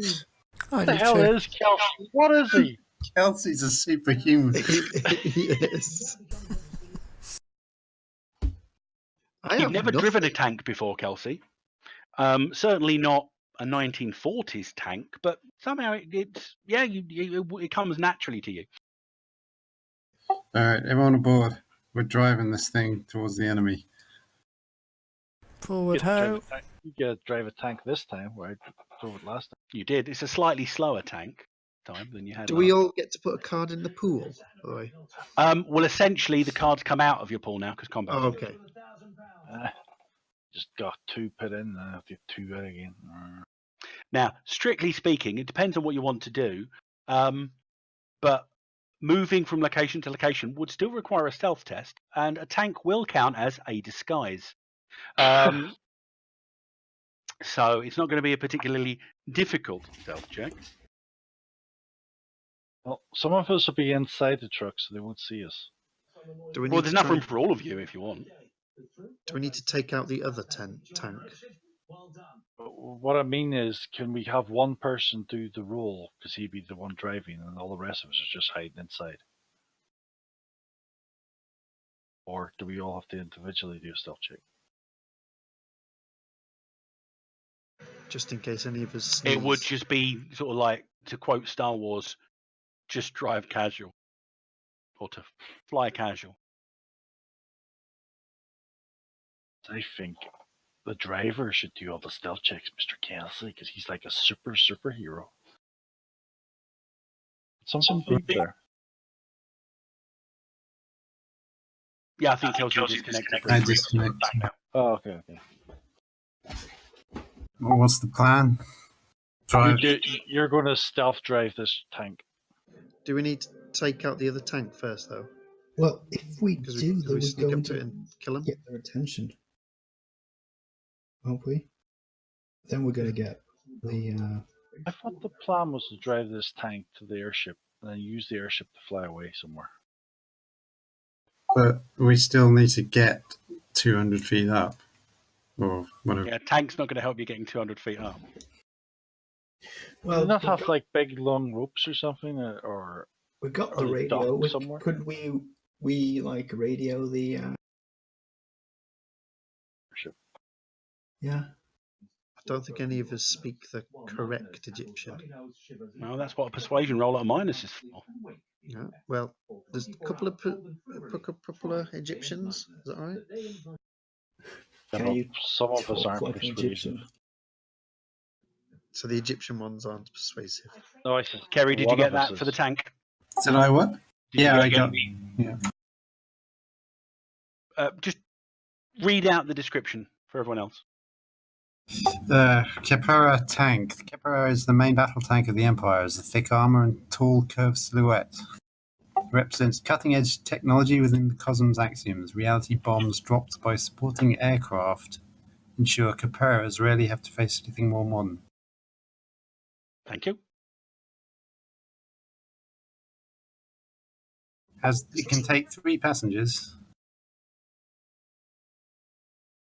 Well, that's a bit awkward for that other person. Well, I'm going to say that the passengers doesn't include the drivers in this instance. Oh, okay. So essentially 4 people could, 1 on top and 1 driver, and then 3 within the tank. You could probably take out a Zeppelin with this, as long as you aim for the... Yeah, difficulty is it wouldn't be able to aim particularly high. Tanks are notorious for not having much elevation in their shot. Wait, if this is like a 1930s type situation, then it's probably some very, very flammable gas in that Zeppelin. Yeah, I don't think it is. I'll double check. Depends whether they're using Have they hydrogen. had like a hidden bag Yeah, I thing? don't think it's actually they're not. No, yes, yep.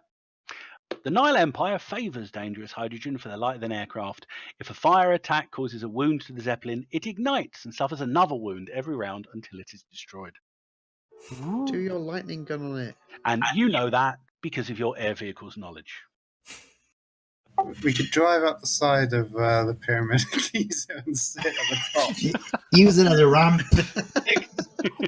Yeah, I don't think it speeds enough to get the launch. Why are we wanting to destroy the Zeppelin for? I thought we were trying to get on the Zeppelin. I think we're not going to get on it, so therefore we're going to destroy it so no one can have it. Okay. Sounds dangerous. Give me an air vehicles check, Heidi. Oh, with mind, not dexterity, though.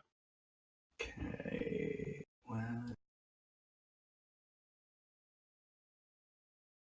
Well, I didn't. It's the second time I roll and then it doesn't. That's a -1, I think, on a 9. Yeah, that still puts me at 11, 12, 13. No, wait, yeah. Okay, just a little bit of general knowledge comes to your head. That Zeppelin has a bridge crew of 4. And again, you've never encountered one before, but you know something about it somehow. They probably have it has capacity for a complement of 20 shock troops.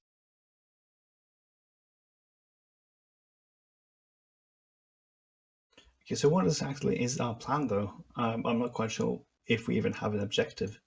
I mean, taking There's out the prisons, Zeppelin aren't there? would mark us out, and that would be the end of us. I mean, we're not. We could just drive stealthily towards the leadership. Do we need to rescue these civilians? It's up to you. We are supposed to be heroes. I mean, we could just, if our goal is just to get away safely, then we could just drive into the desert. That is definitely a goal, or you could drive toward the city. The issue with the desert is you don't know where you're going, and there is a big sandstorm. You could drive to the city, lose yourself in Cairo's many streets and alleys.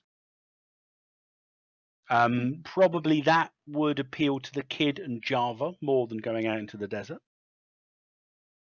Yeah, I don't want to go to the desert. What's the point of these out of the tomb 3 figures near his truck? They represent the unusual figures that Kerry spotted, that Kelsey spotted. Should we go and see who these people are? The ones that look like leaders. Yes. Well, I think the idea is that if we're going into the city, then we have to go past that checkpoint by the Sphinx. Correct, but that might involve being stopped. Successful persuasion. It's up to you guys. Exactly. How many troops are at the Sphinx, do we think? You saw at least 25 standard troops and a troop transport. And that's where the civilians are as well. Plus the civilians and what appear to be 3, let's call them command crew. Hey, wait, you could use the machine gun on the top to. That could probably hit the. There is a 75mm cannon and a top-mounted machine gun on the tank. Because that can probably hit the. Yeah, it's got a long range of 2K. I mean, there will be a certain upper limit, because obviously the bullets will go up and then start arcing down again. Let's do this. Let's stop hedging and just. You just need to tell me what you're doing. I'm talking to the person who's driving the tank. Tell him, let's go on. Let's attack. All right. I put it into gear and drive towards the captives. Give me And a land vehicle check. hope that we discuss this on the way. Who's got Yeah, the best? you can walk and talk, and you can tank drive and talk. Who's got the best Whoa! fire Have you got land combat? vehicle skills? Yeah. Yeah, go for it. 13. Roll again on the 20. Who's got best fire combat, by the way?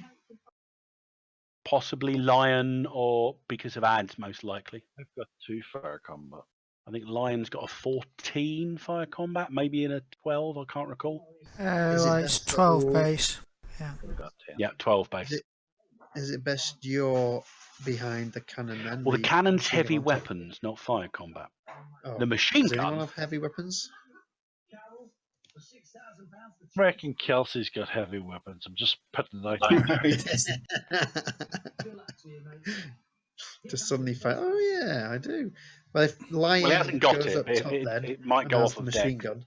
You are driving like you were born in a tank at this moment in time. There's an almost imperceptible moment where, oh, there's 2 separate things to drive each separate track. Ah, easy. I'm just going to crack on with this. This is easy. I don't know why I wasn't driving tanks before. And you're heading towards the main camp. Yeah. Okay. You got a couple of minutes to discuss what you're doing before you get there. Right, I mean, because, okay, one problem. If we go down that way, we'll have our rear exposed to the other tank. Let's just go out in a blaze of glory. Okay. But you will have probably a good minute or 2 before that tank gets involved. I think we should take out the tank crew first. And do it as stealthy as we did this one. No, because if we take out the tank, we'll get the attention from the Zeppelin. Why? We're not shoot it. I mean, go over and stealthily take this one. Right. Okay. Good idea. We'll have 2 tanks. We could have. Yeah. You want me to drive the tank towards the other tank?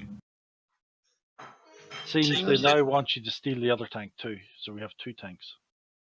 Okay, I make a 90-degree turn left.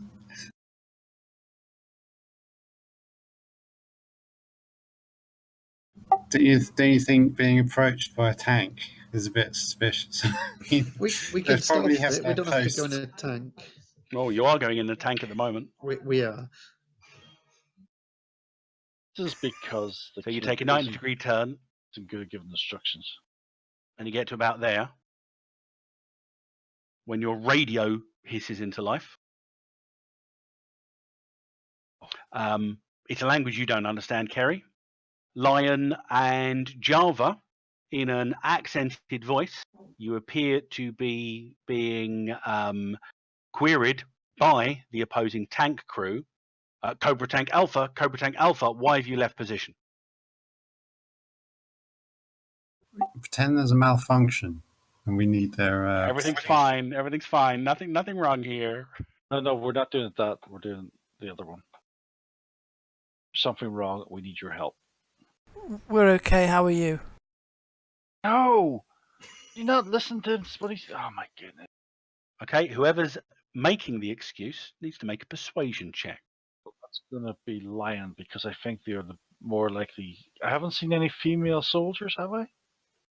Well, persuasion doesn't have to be... No, you haven't, because they're all stripped to the waist, and you'd notice. Yeah, so I think male voices are more... Yeah, the troops are entirely male that you've seen, apart from the command troop seen in the camp. So the Lion needs to make a persuasion check. I mean, you're used to responding on radio, so you've got a bit of a police air, so you're not getting any penalties. No, Skell, don't worry about this dice roll. It's not like really important or anything. Sure. I mean, they are querying, why have you left your position? So just saying, it's okay. Probably not going to be a very good persuasion. You need to give them an answer. So whether they believe your answer or not is the question. I'm not doing it. You're the only person that speaks the language and is male. Okay. Yes, you are.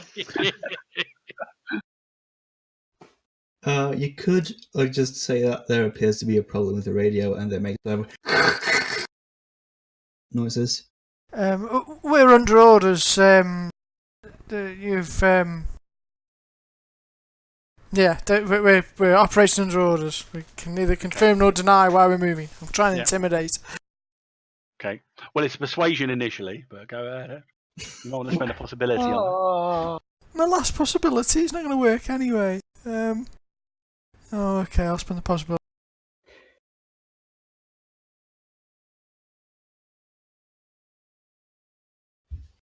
So that's a 14 total, giving you a bonus of 1. Onto my persuasion. Yep. 7. Okay, well, their resistance to persuasion is only a 6. So you succeeded. You've not got players' call. So are you stymieing or making them vulnerable? Oh, I think it's stymied, isn't it, really? Just sounds Stymie like will it. make it harder for them to do anything in return to you. Yeah. Vulnerable will make it easier for you to do more things to them. Yeah, stymied. So you're moving forward. They pause briefly. And then when you're a little bit closer... Cobra Tank Alpha, repeat, why are you deviating from your position? We're following orders. Stand down, Cobra Tank. So you're Beta. making another persuasion check, but they are vulnerable, so your difficulties are down by 2. Can I not be intimidating about it? You could try and intimidate. You're barking orders, Yeah, attempting to be saying, a senior officer. Yeah, I'll do. We're under orders, none of your business. My rolls are just not very good tonight, are they? I have no possibilities left. So, Killer, that's all I'm saying. at least with... Gaz? Oh, yep, sorry. I wasn't paying attention. I'll give you a possibility. It's my last one as well, though, sorry. Okay, that's better. That's 18. Oh, that that's rolled a plus 4 on 5. the actual dice, but you got a 14 on there. Well, I'm better at intimidating slightly than I am, well, actually a lot, than persuading. So it gives me a 8 plus the 18's 5 gives me a total of 13. Okay, well, their intimidation is higher than their persuasion resistance, so their intimidation is a 9, but it's still a success. They don't appear to be 100% believing you. Their response is, Cobra Tank Alpha, this is Cobra Tank Beta. We are defending the Khufu Pyramid. Return to your position or continue your patrol. Do not approach further. That include the minuses to their thing? Yep. Okay. Because that would give you a -2. What did you get? You got an 12, didn't you? Did you say, or 13? My total 13. Yeah, 13. Yeah, so you got enough to make them either very stymied, very vulnerable, or you made them very stymied to keep the difficulties, very vulnerable to keep the difficulties down for anything further. Roger that, continuing patrol. They appear to have believed you, but they have told you they have defense here, continue your patrol. So you don't think they're going to take kindly to you continuing to head directly towards them. What do you want to do, Kerry? That was translated to you in the background. I'm going to veer off and hope that we can sneak out and go on foot at some point. You veer off and join the road. If you're attempting the sneak, let's do it quickly because it's getting late. Okay, whoever's going off to do the sneak, make sneak rolls. Oh, who it says, don't you? Kelsey. Is it Kelsey on his own this time? Presumably they've got a team of 3 in there as well. You can presume what you want. So we'll want at least a second person to go. Lion, difficulties are 7s for your sneaks still. In fact, if you do it immediately, your difficulties are 3 for your sneaks because they are currently very vulnerable. Ooh, they've been put off their guard. Ooh, yes. Oh, I thought that was a 10 again, damn it. 26. 9. What we're going to do, we're actually going to do this as a multi-action. We're going to do the taking over the tank as a maneuver. And if you get a player's call on the maneuver total, you can essentially say you've neutralized the... I got 18. So your difficulties have just gone up by 2 for the multi-action. So I need you to use the same bonus number on a stealth check, which has got a difficulty of 5, not huge, and on a same number on a maneuver check, which has a difficulty of 6. My 26 was. What, did I get 26? No, I didn't. Well, you got an Yeah, 18 I did. total. So you've just got to apply 18 to a 6 and then apply 18 to a 5. No, 18 was my total for the stealth roll. Yeah, but it's a multi-action. We're doing the same total for the second roll. I see what you mean. You've got to apply the same bonus number to maneuver. Yeah. Yeah. Okay, your So- stealths are both fine. Just let me know what your maneuver total is. 26 is 9. 9. Where's my maneuver? There it is. 10. 18. That's 18 again. And plus whatever minuses go happen to those two rolls. Okay, with the difficulties for 6s, so you both get players' calls on your maneuvers, which is essentially enough to, as with a mook, you can do this because they're mooks, essentially you neutralize the tank crew. So you do that quickly. Within minutes, you've both returned to the original tank, and you continue on your way. Does anyone else have land vehicles for this tank ceiling? I do. So that you could drive the other tank and I'll be your gunner. You have 2 And then they tanks. can- Yeah. Yay. Well, I'm a bit worried with Mr. Dice Rolls here, but here we go. Maybe use Dice Rolls. Just make a land vehicles check, please, Scallon. I'm ace at this. Yeah, I'm actually really good at this. That's one of my best skills. So we can't fail. Everything that does is 1. But you got 2 this time. -8. Grunt. You won't start. Oh Well, god. I've got high skill though. Even though it's -8, Yeah, I've got 11. So That's a 3. 3. Yeah. You can't get it started at the moment. You obviously learned in an automatic Yeah. 1940s tank. Damn it, it's a stick. 1940s shift tank. It's a bloody stick shift. There's a very tense moment as the grunching noise of grinding gears echoes across the pyramids. Hold on, I got this. You give it a second try. Ah, there you go. Second try is the precise charm that you needed. So, the 2 tanks, if I can actually get this on selection mode. Selection mode. You guys.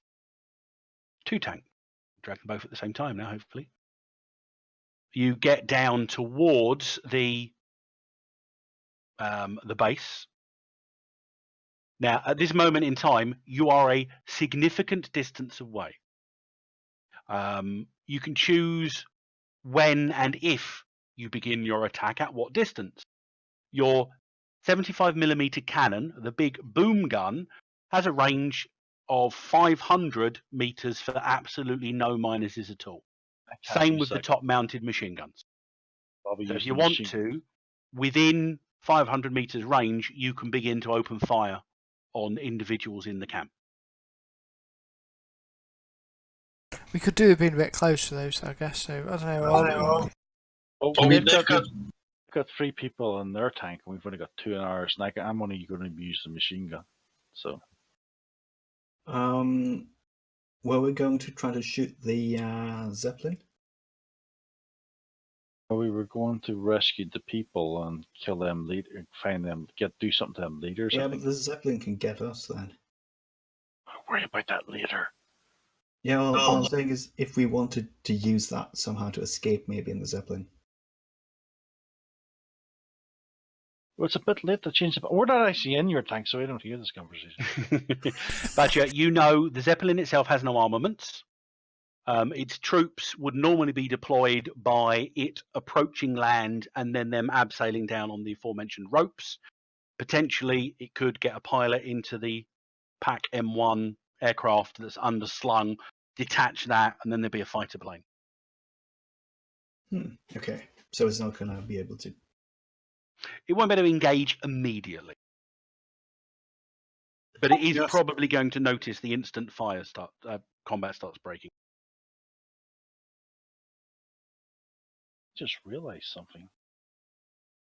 Is Lion and me in one tank and the other three in the other tank? Yes. If that is right, all the people that can speak the local language are in one tank. Yes. Okay. This had been noted. Oh dear. But I've made rolls for the NPCs, and up until the point where you're 500 meters away, when you can start drawing a bead on them, they have not yet noticed your approach.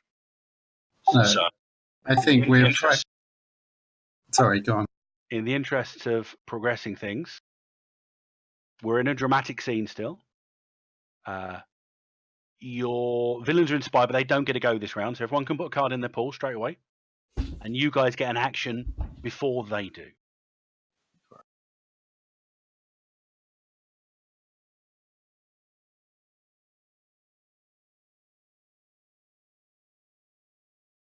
Oh, Java, just to put a little more of an interesting bit. The 3 stormtroopers you just took out, Mhm. 2 of them look Northern European, not Egyptian at all. Oh. The name tag saying. No, they just looked, one had like fair skin and red hair, and the other one looked Swedish. I'm a very mindful Egyptian. That's oddly specific. Yep. What, Swedish? Yeah. Well, he was about 6'4", chiseled features, blonde, blue eyes. If it wasn't for the fact she stabbed him, she would have fallen for him immediately. Looked like he'd just gotten out of the sauna, that sort of thing. Right, so we start shooting then. Who are we shooting at? It's up to you guys. You can see they're in the positions. The 4 tents at the back of the display are where the troops are stationed. Hang on, I just need to get the page for this because Let's just destroy the troops because I think it gets so much easier. hang on, I've taken out some bits on this map. Yeah, the tourists are actually. I need to put a marker down for these guys. Tokens, objects. Let's say they're going to be that. I have no idea what that symbol is. Oh, it's a weird chaos symbol. That's a gaggle of tied up tourists. It's an Nurgle symbol. By the time you get there, they've moved around a little bit. And this guy's mooching around over on that side. And this guy's also up in that direction.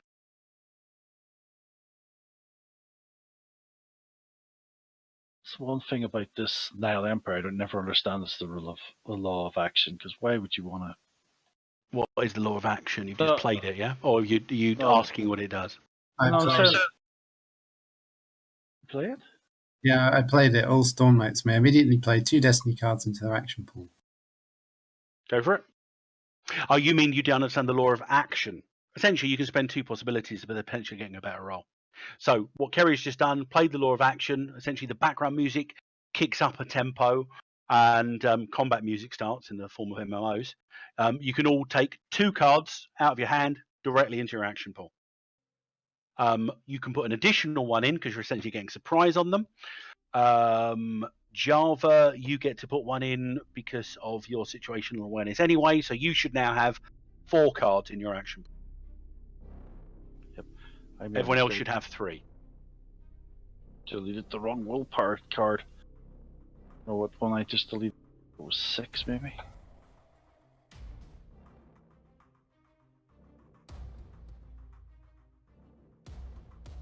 What happens when you've got 2 willpower cards?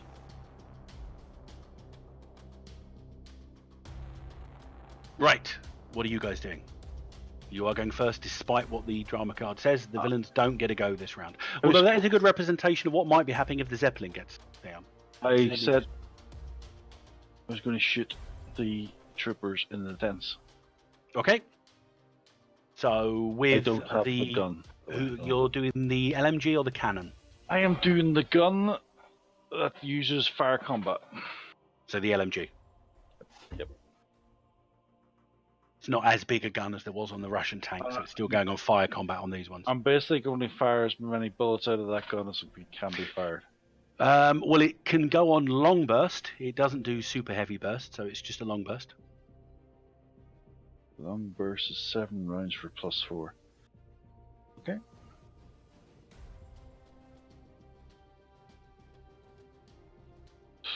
Five. So that's a 0 total. Okay, I'm going to use a. Where the hell's my hero card? Roll again and add.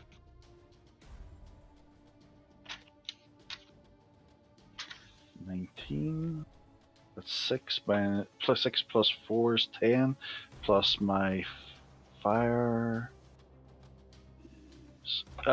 20. Okay, you open fire, and we're basically going to say that you take out the leftmost tent. So I'm just going to put, let's put that onto the leftmost tent. Roll damage. You're 20 on their dodge. You've got some minuses. You're getting 1 bonus die of damage on that one. I can't give you the damage because I don't know what the gun does. I only gave the details to Kerry. Um, Did I put a note? damage 15, AP 2.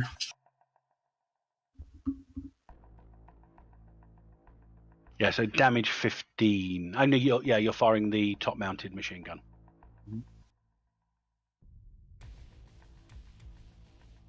Ah, okay, there we go.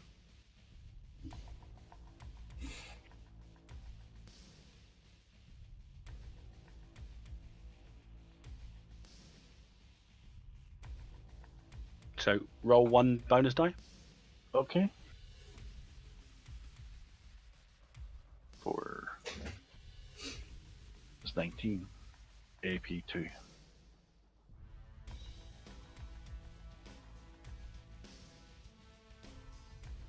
And we use 7 rounds. So Well, many no, rounds you've got to do 35 rounds because there are 5 targets within the. Oh. But you take out the tent. And it does. I mean, there must be something inside the tent that's quite explosive, or at least flammable, because the tent just rips apart and flames go all over the place.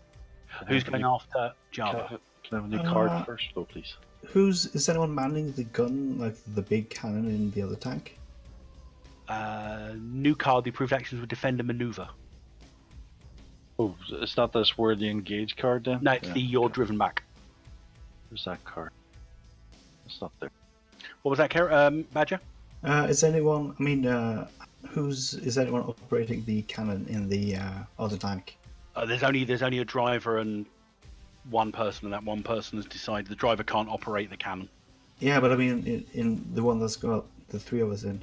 It's up to you. It's up to you guys. Which one's doing what? Yeah, who's firing the big gun in yours, and who's firing the cannon in yours? How'd you fire the big cannon? You get into the seat. You can work it out on the way down. You have to load up a shell, close it, and then you target and fire. But what's the heavy actual weapons? roll do we need? Which is Dex. What's that come off? Dex. Dex. And the machine gun is just fire combat. Fire combat. Okay. I've got no heavy weapons, and I've got 1 in fire combat. I have no fire combat, so I might as well just do the big one. Okay, what's your Dex? 9. There you go. So I'm 9 I think neither for the one of you are machine particularly gun. ideal for these ones. I'm 9 for the machine gun and 8 for the big one. So benefit for this one is, I'm going to say, firing the big gun at a tent is only 1 target. You're not going to have to do a multi, but it will impact everybody in the tent. Right. Yeah. Okay. Let's say we target the rightmost tent. Okay. With the big one and. Oh crap.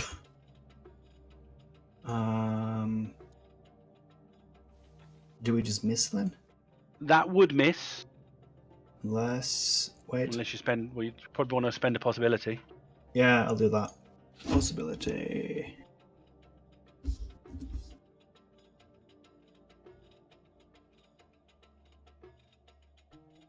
$21. It's good. 17. Plus 4.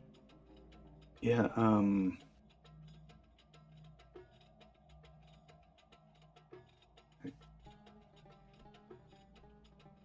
Yeah, that is a yeah, 17. That's going to do 2 bonus die of damage. So please roll 2 bonus dice. Okay.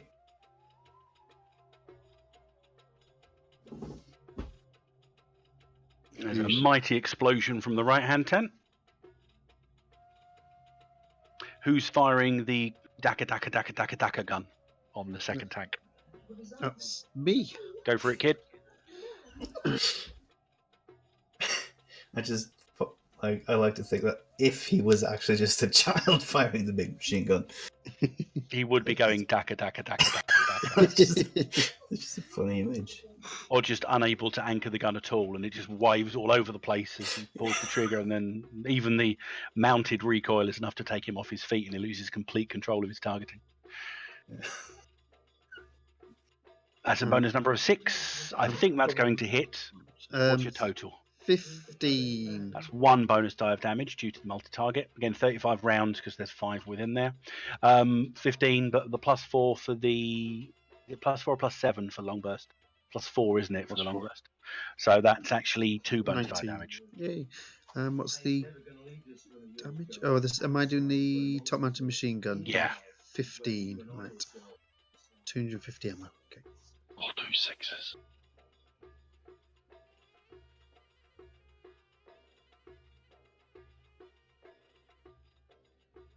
$22.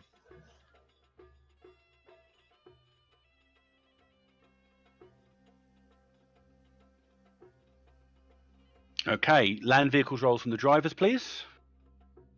The only difficulties are 10s. I got this. Stop saying that! You got 10 that time. Hey. Is there a roll again? Oh, Kelsey probably succeeded on a 6, but maybe you, failed. you roll again on a 10. Yeah, roll again on a 10 because you only roll again on a 20 if you're skilled. You always roll again on a 10. Okay. So bonus number of 1 for the lion. That's 13. Okay, and So 12. Kelsey, what was your total? Yeah, you managed to kill one, so certainly fine. So Kelsey got a 13, which is a 1.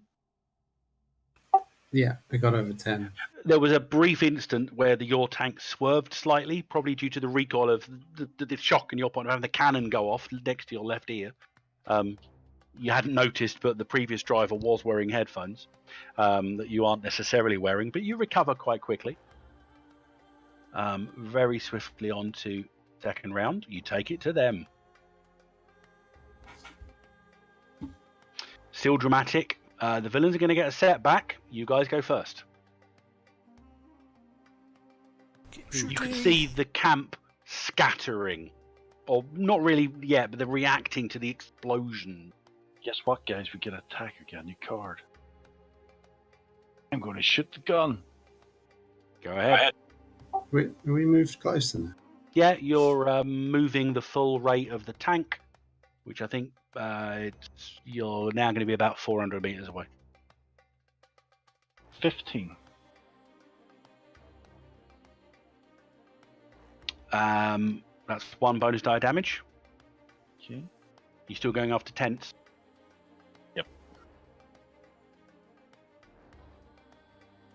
What about 15 plus 4 is 19? Yep. The last tent goes up in an explosion. What if the tents are full of, like, the civilians? Don't worry about it. That's Kelsey was keeping an eye on the camp with his alertness card. He's pretty certain the civilians are all currently being front lit by the explosions between you and them. I get a card this time. You do get a card. Not that it will make much of a difference, but you get an action card. Yay. Now, anyone else who's firing, there are no more tents for you to explode. There is a truck, and there are 3 individual figures who are looking towards the flames with fear and alarm. Yeah, you might want the truck though. I'm not sure. Can I shoot at one or two of the? Are these individuals? They obviously dressed like the bad guys. Right, the guy in blue, his attire is similar to the shock troopers, but he wears a full leather jerkin and his headdress is large and forms a mast over the top part of his face. He's carrying twin, I mentioned it was a rifle before, it's actually twin strange looking pistols. The gentleman that actually looks like the picture of the lion in the main thing with the sandy outline and the shades, he is a giant of a man with massive arms, broad shoulders and a polished bald head. He has an extravagant waxed moustache extending well past his face, and he wears athletic tights, laced boots and stone gloves that look large even on his hand. And the lady who is reclining next to the truck is dressed in a slinky, impractical evening gown. At this range, you can see there is an hourglass pattern embroidered on the front. Her hair is wavy, long, and black. And in the glint of the explosions, you can see she has a monocle on her right eye. Oh, anyone with a monocle must die. That's the golden rule. Definitely means you're a baddie. How many can I target with a machine gun? These guys are far enough apart. You can target one and only one. Who should I target? Monocle eye. Monocle eye. Which one's the monocle eye? That's the lady next to the truck. Lady. Okay, we'll shoot for the. We'll be very heroic and shoot for the lady first. Okay. One thing you do note as you draw a bead at this range, and with the traceable light of the truck and of the gun and the explosions, you can see the back of the truck's actually empty. It is a troop transport, but it appears to have no troops in it to currently transport. But we can transport the civilians, I suppose. Isn't it? Her dodge is 11. Do this. I have faith in you.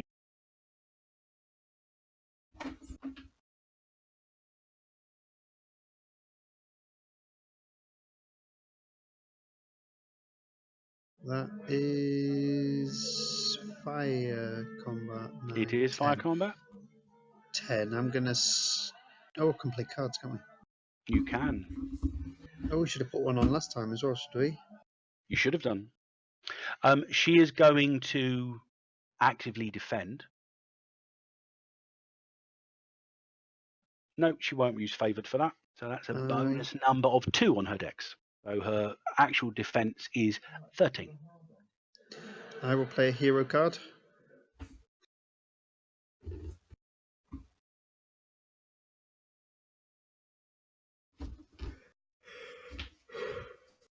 That's a 30. That gives you a bonus number 9.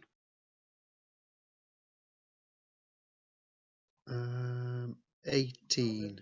That hits, which is 5 over, so that's still 1 bonus die damage. Yay. Damn it. 17. What's the damage, please? 17, I think. Yeah. Okay, that is still 11 result points of damage, which is 2 wounds and 4 shock.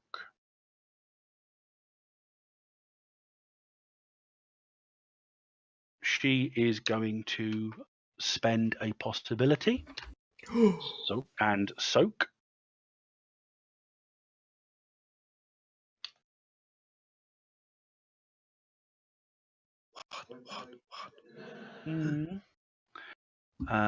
That's a -2 on her reality skill, which means she fails. Oh yay! She gets all full So damage. she takes full damage. Who's going next? Who's on the cannon? Well, I don't know if there's much point in. I could try to fire that, but doesn't it take like a round at least to reload it? At this moment in time in the night, no. Yeah, okay, I'm gonna target the guy that's the furthest away from the truck. So I'm The less bald-headed gentleman. Yeah, so I'm less likely to do. Just to let you know, I think, can you mouse over? Do they have names? I'm not sure they have names when you mouse over them. But Not for us. Gaz just shot at Lady Hourglass.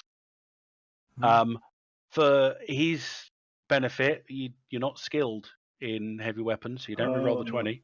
So it's just a 20. Oh, So for the benefit of Brick Knuckle Branco, sorry, who has just been fired at with a tank, of the three of them, he's the most likely to be able to survive this. Please go ahead. Wow. Just +7. Yeah, +7 to my Dex is 9, so 16. He isn't actively dodging. That is enough to hit him, not enough to get any bonus dice of damage. Well, it still does a Damage. quite a lot. 28 damage, AP 6. So what was the damage? 28 damage, AP 6. Okay, That's the armor the piercing challenge. has no impact because he has no armor. So he just subtracts his base toughness of 16 from it. 12. He also takes 2 wounds and 4 shot. He will spend a possibility. Oh. Sometimes you wish you had a card. Unfortunately, you can't counter these ones. 16 gives a bonus number 3 onto his reality skill, which I hate it when they make typos and don't give them reality skills and possibilities. Right, it's got at least a 1 in it then. Can't not have. That gives him a 13. Add 3. That's a 16. So the smoke clears. And looking slightly singed, but that's about all. Brick Knuckle Branco picks himself up off the ground and dusts the desert sand off. It looks like he stepped just out of the way, and the shell landed past him and exploded in the ground. Damn it. I didn't read this card correctly. No more shots, or is there one more shot? There is one more shot, isn't there? There's Java on her machine gun. Well, I did my gun. I was the first person to do it. Not this round. You haven't done anything this round. Oh no, yeah, you did, didn't you? Yeah, sorry, yeah. Right, the villains get goes. I'll play flurry.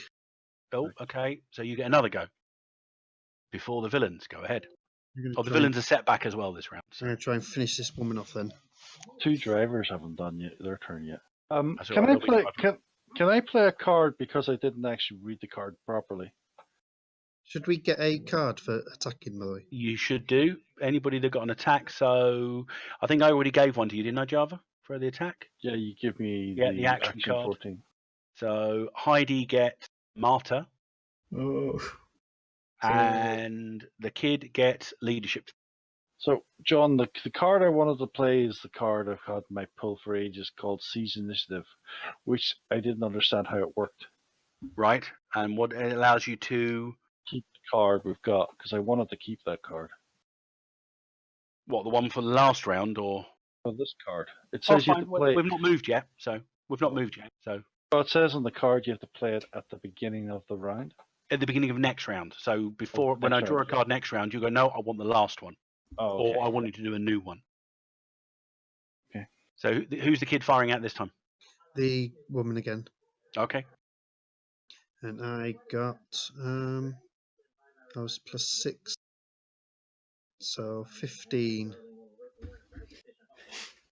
Well, a dodge is still 13, so that does hit, but not with any bonus damage. 15 damage. So that's still 9 result points, which will be 1 wound and 2 shock. Come on. Her shock is... Okay. She looks particularly badly wounded. She's going to spend another possibility to attempt to soak.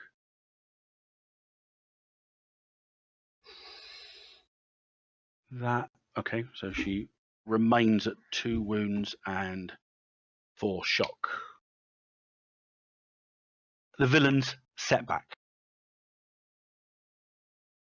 As you see the cobra-headed guy lines up, he moves slightly to the right to get a clearer shot, and actually no, moves slightly to the left to get a clearer shot, and brings his 2 pistols down. squeezes the trigger, and twin arced lightning bolts come straight out towards the lead tank. He spends a possibility.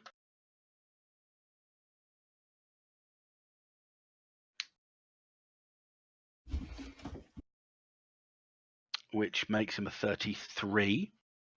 Gives a bonus number of 10. That definitely hits. That's the tank that Lion Camille is driving. That definitely hits the tank. And the tank takes... Hang on. 3, 10...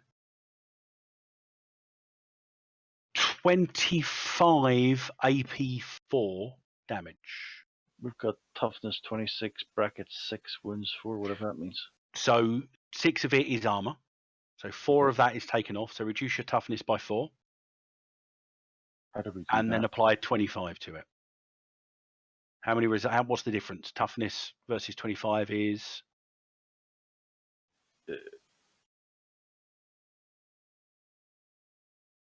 got toughness 26. It had 6 armor, so 2 of that. So it's a 22 versus a 25. That's 3 result points. It coruscates over the armor, but the tank continues rolling forwards. Before either of the other two can do anything, some of the debris from the shot on Brick Knuckle Branco lands in the middle of that pile of crates. Those of you that are conversant with symbols and the like, as the flaming piece of wreckage hits the middle of the crates, it illuminates a series of high explosive symbols. And the crates go boom. A couple of things happen at that point. That's a big explosion. Brick Knuckle Branco is blasted off over the leg of the Sphinx. This guy is also blasted in that direction, and more worryingly, the civilians as a group are blasted off in that direction, suffering some injuries, although you're not sure what. That's their setback. It's a big explosion. There's lots of flames going on here at the moment. So the next round, if you want to keep it, is lucky break. You go first, villains go second. You are inspired, which means you will get some choices. Inspire. I'm trying to remember. Inspiration. I think it lets you get 2 shock back. I will do seize initiative and keep the. You're going to keep the villain setback one, yeah? Yep. Okay. You can see at this moment in time the camp is in disarray. Tell me what you're doing. Should I have a second card for my second attack in Flurry, or does it not? No, you only get one. No, Flurry is an entirely new round, so yes, you do get a second one if you successfully attacked. You get any? No, that's a drama card. You get the glory card. That's 3 glory cards I've got now. And you're not able to use them, yeah? You've not been able to use glory cards except for the living land one. Okay, just tell me what you're doing this round, and I'm probably going to narrate the rest so we can draw to a close. I'm just going to shoot people. Okay. The next few seconds are punctuated with machine gun fire, couple more tank explosions. Lady Hourglass goes down and falls amongst the writhing crowd of singed, but hopefully surviving civilians. And your tanks pull up. You're starting to see the Zeppelin turning around in your direction. But as it reaches toward ground level, are you going to try and take it on or take it out? I don't understand what take it on or take it out means. Are you going to try and I know bring what the take it out troops means. up or take out the Zeppelin? Destroy it. We'll try and we'll destroy it then. Do you think, or do you think we want to use? I think we'll just get shot down in the air if we have a Zeppelin. Yeah, but it's because there's like 20 troops on that thing. Someone did a check and said, "Oh, there's 20 troops." So on that basically, thing. while the tank, basically you pull the tanks to a stop facing the Zeppelin. Those of you on the machine guns simply do your best. You as the thing approaches, you just pepper it with the remaining ammunition from your machine guns, while the drivers jump out and begin to see to the injured and slightly singed, but relatively none the worse for wear, civilians. The Zeppelin goes down in a haze of fire after sort of a good solid 5 or 6 seconds of doing nothing but unloading into it. Obviously, something on board was flammable. You managed to load the people up into the truck. Are you deciding to keep the tanks? Might as well. Can anyone else drive the truck? Can any of the civilians drive the truck? Not a problem. One of the civilians can. Mrs. Smith, the mother of Mo, the one who transformed, turns out she's got land vehicles. She can drive the truck. So leaving this camp in disarray, 2 of the opponents disappearing into the night. You've no idea what happened. It's not until a few moments later that you also realise nobody actually saw Lady Hourglass's body. She disappeared into the civilians. By the time you got there, she was disappeared into the night as well. But the truck with the civilians on board and the tanks wheel away from the encampment into the city and disappear. Glory and beyond, or whatever they say. Now, the city is changed. In the intervening weeks, you eventually take up full-time residence in Cairo. The tumultuous city becomes a hotbed of resistance to Pharaoh Mobius's forces. You also hear tell that the Maelstrom Bridge that landed in Cairo was removed and was replaced further down the river, where the ancient city of Thebes has been restored by the Axiom Wash. So there's an entirely new imperial capital further down the river. The forces didn't linger in the city, but left it under the care of an individual you have yet to meet, but hear bad things of. An individual called Wu Han, generally called the insidious Wu Han by most people that talk of him, one of Mobius's sadistic military governors. On the surface, Wuhan does appear to maintain control of the city, but the city of Cairo draws storm knights and troublemakers like a magnet. You decipher enough of the scroll to pin down the exact location, or you have deciphered enough of the scroll to pin down the exact location of one of the hidden treasures noted within it when news arrives to your group of a visitor. You've taken up camp in a warehouse here, and you've got a de facto base where you're essentially driving a small resistance cell. This stranger strides in and he introduces himself. He's an American gentleman with a baseball cap in his early 50s. He introduces himself as Quinn Sebastian and smiles and tells you, "I'm with the Delphi Council. We're doing everything we can to fight this Mobius fella and his kind everywhere they've landed. We need special people, those with the abilities and the gumption to use them against the High Lord. Men and women who can succeed against impossible odds. Any of you know anyone like that?" And he seems to smile at you all knowingly, so you don't have to answer. All I need to know for the feedback is, do you go your own way, or do you assist the Delphi Council? Well, I think I follow Kelsey to the ends of the earth. Yeah, he's our leader. Kelsey in this time has probably come up with a particularly dramatic and cheesy superhero name for himself. Something like The Shadow, but not copyrighted. Yeah. You can count on us. Ever Kelsey since he picked up that scroll, he's been awesome. Gemma just came over and was listing piles of books, as if you said if you didn't want to assist the Delphi Council, that's a whole book wasted. Because the other adventure book is Delphi Council Mission. Yeah, we better do that then. You can adjust. I mean, it won't be these characters anyway. So your decision, it doesn't have to be a group decision, can be individuals. Well, I'm helping. Yeah, I mean, Kelsey probably doesn't want to go back to the States, does he? He probably finds he fits in a lot better here. It's a lot more exciting here, isn't it? Yeah, he's not a nameless or incompetent. Same with Heidi. You've had this was your first vacation in what 30 years, and wow, couldn't have gone any better. You've discovered an entirely new science you didn't know existed before. One thing to tell you about Cairo, it is a very changed city. When it says it's a hotbed of resistance and it attracts trouble like a magnet, Cairo is sort of a cross between itself and Prohibition Chicago now.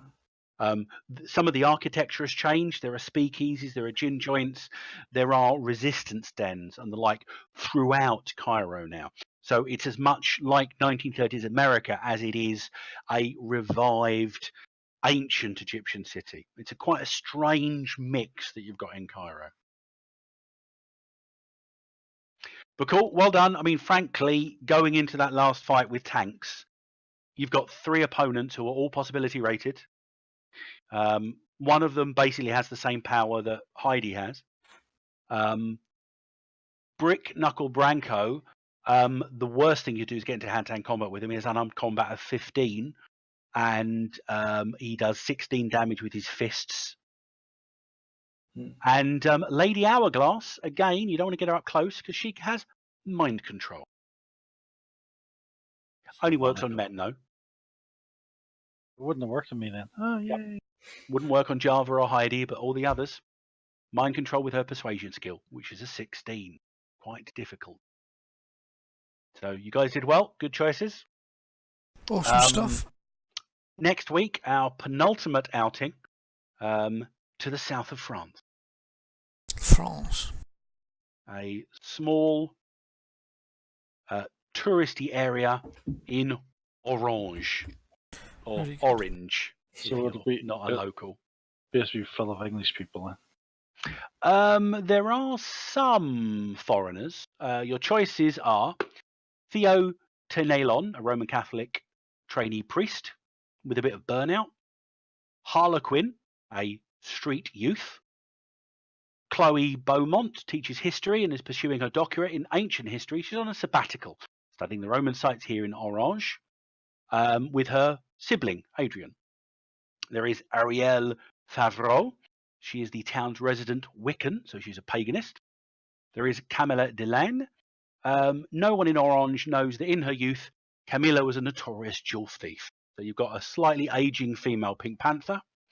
And Mandel Merveille Monet, a backup operator on the Avignon train line. So a train driver.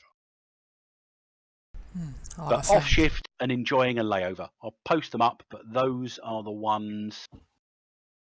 And again, there's a 50-50 switch Core Earth Cyber Papers. Cool, and on that note, I'm going to wish you all a bon nuit, and I will see you all soon. Thanks for running. Night, guys. Night. Which one's the Malay character?